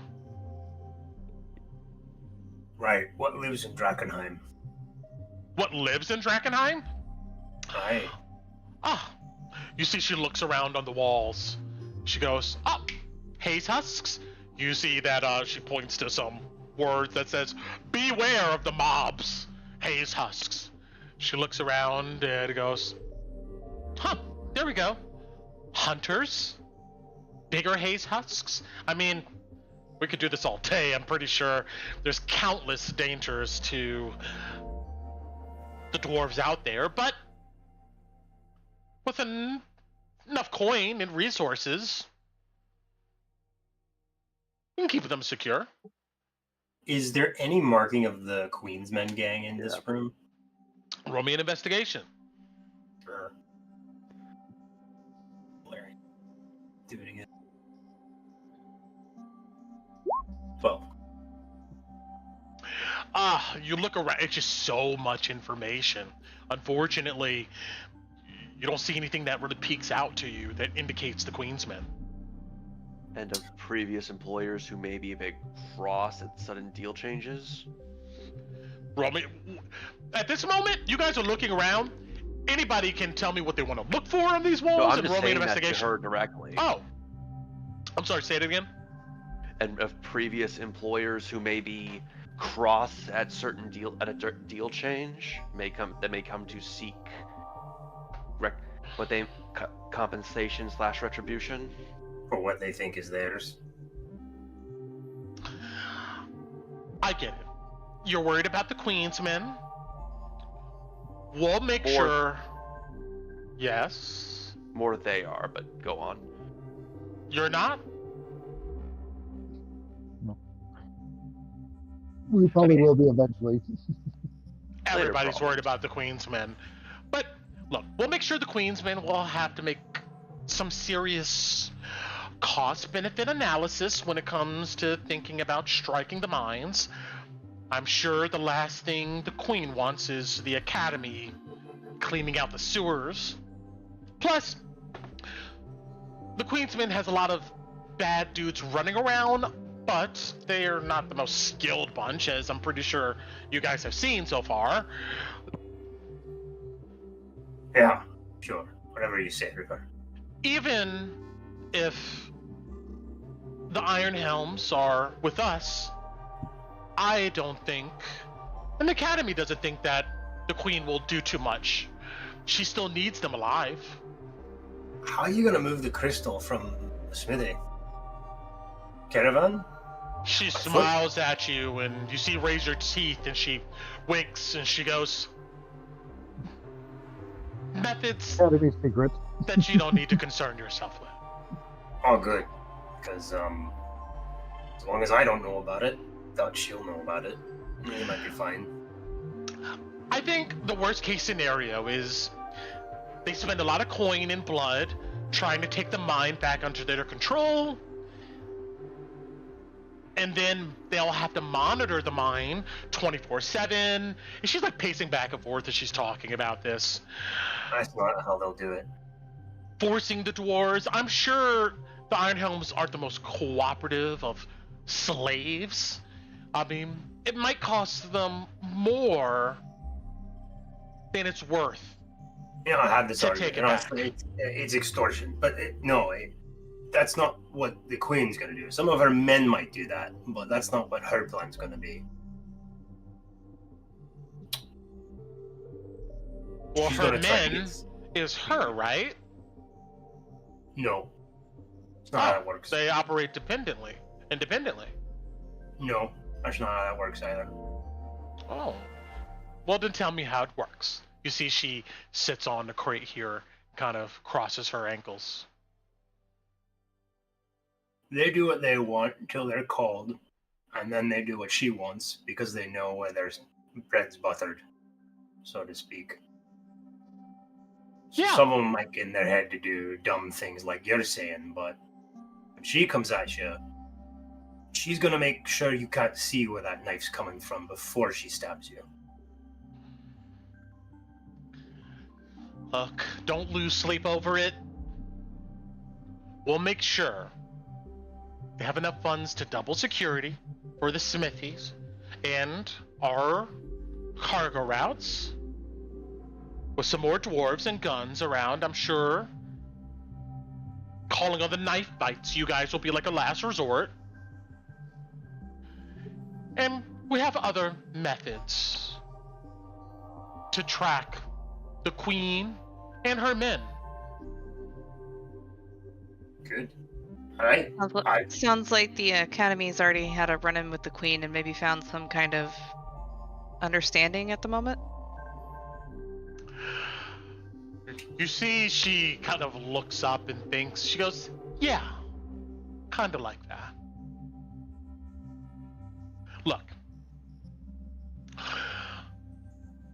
Alice,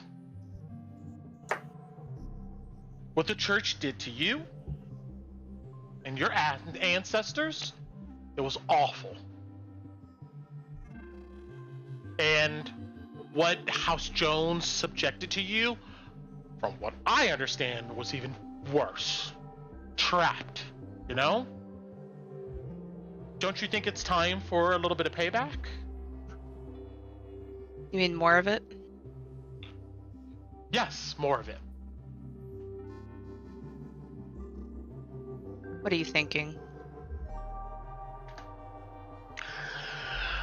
The rest of you, well, she looks at you, Kolabadi. Maybe we can help with something specific? If not, I'm pretty sure there's lots of coin to be found in Drakkenheim.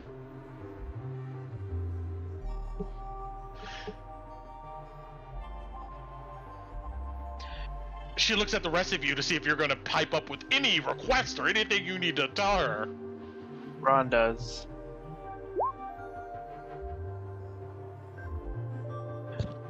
Sorry. Ron says, well, based on constant interaction, it seems like the crater itself is out of reach for us for the time being. Do you know of anybody who's been to the crater that'd be willing to share the memory? Share the memory? What do you mean?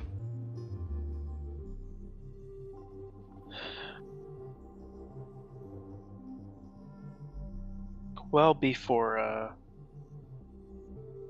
well, let's just say well before you were born. My clan had the ability to view memories. You're part of a clan. I've seen many clans out east. Yeah. So, and long story made short, I'm really trying to. We either need to find a way to get to the crater for me eventually, or I need to be able to sleep with, not sleep. Sorry, Dova's getting tired. Fair. I need to be able to dreamscape, so to speak, with somebody to be able to see what their experience was and what truly lies there.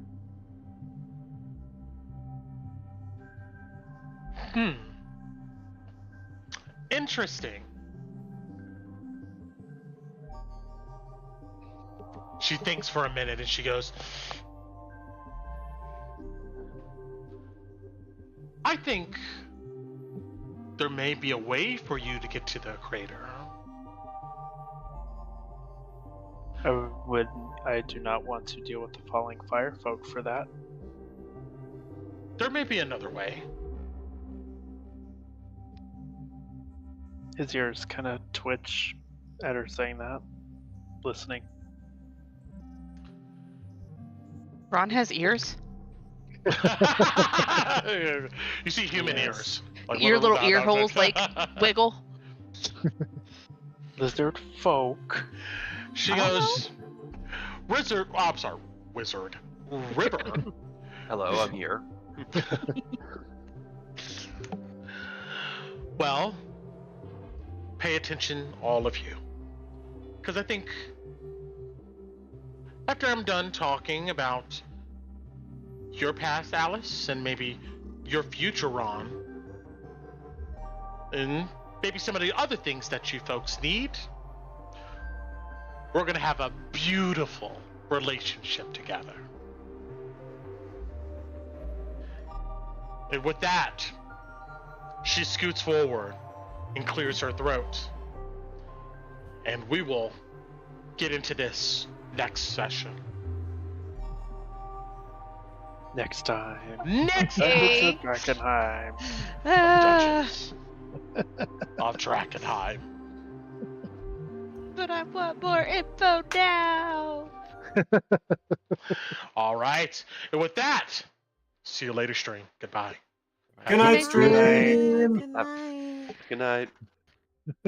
I have something in my notes mutagenic.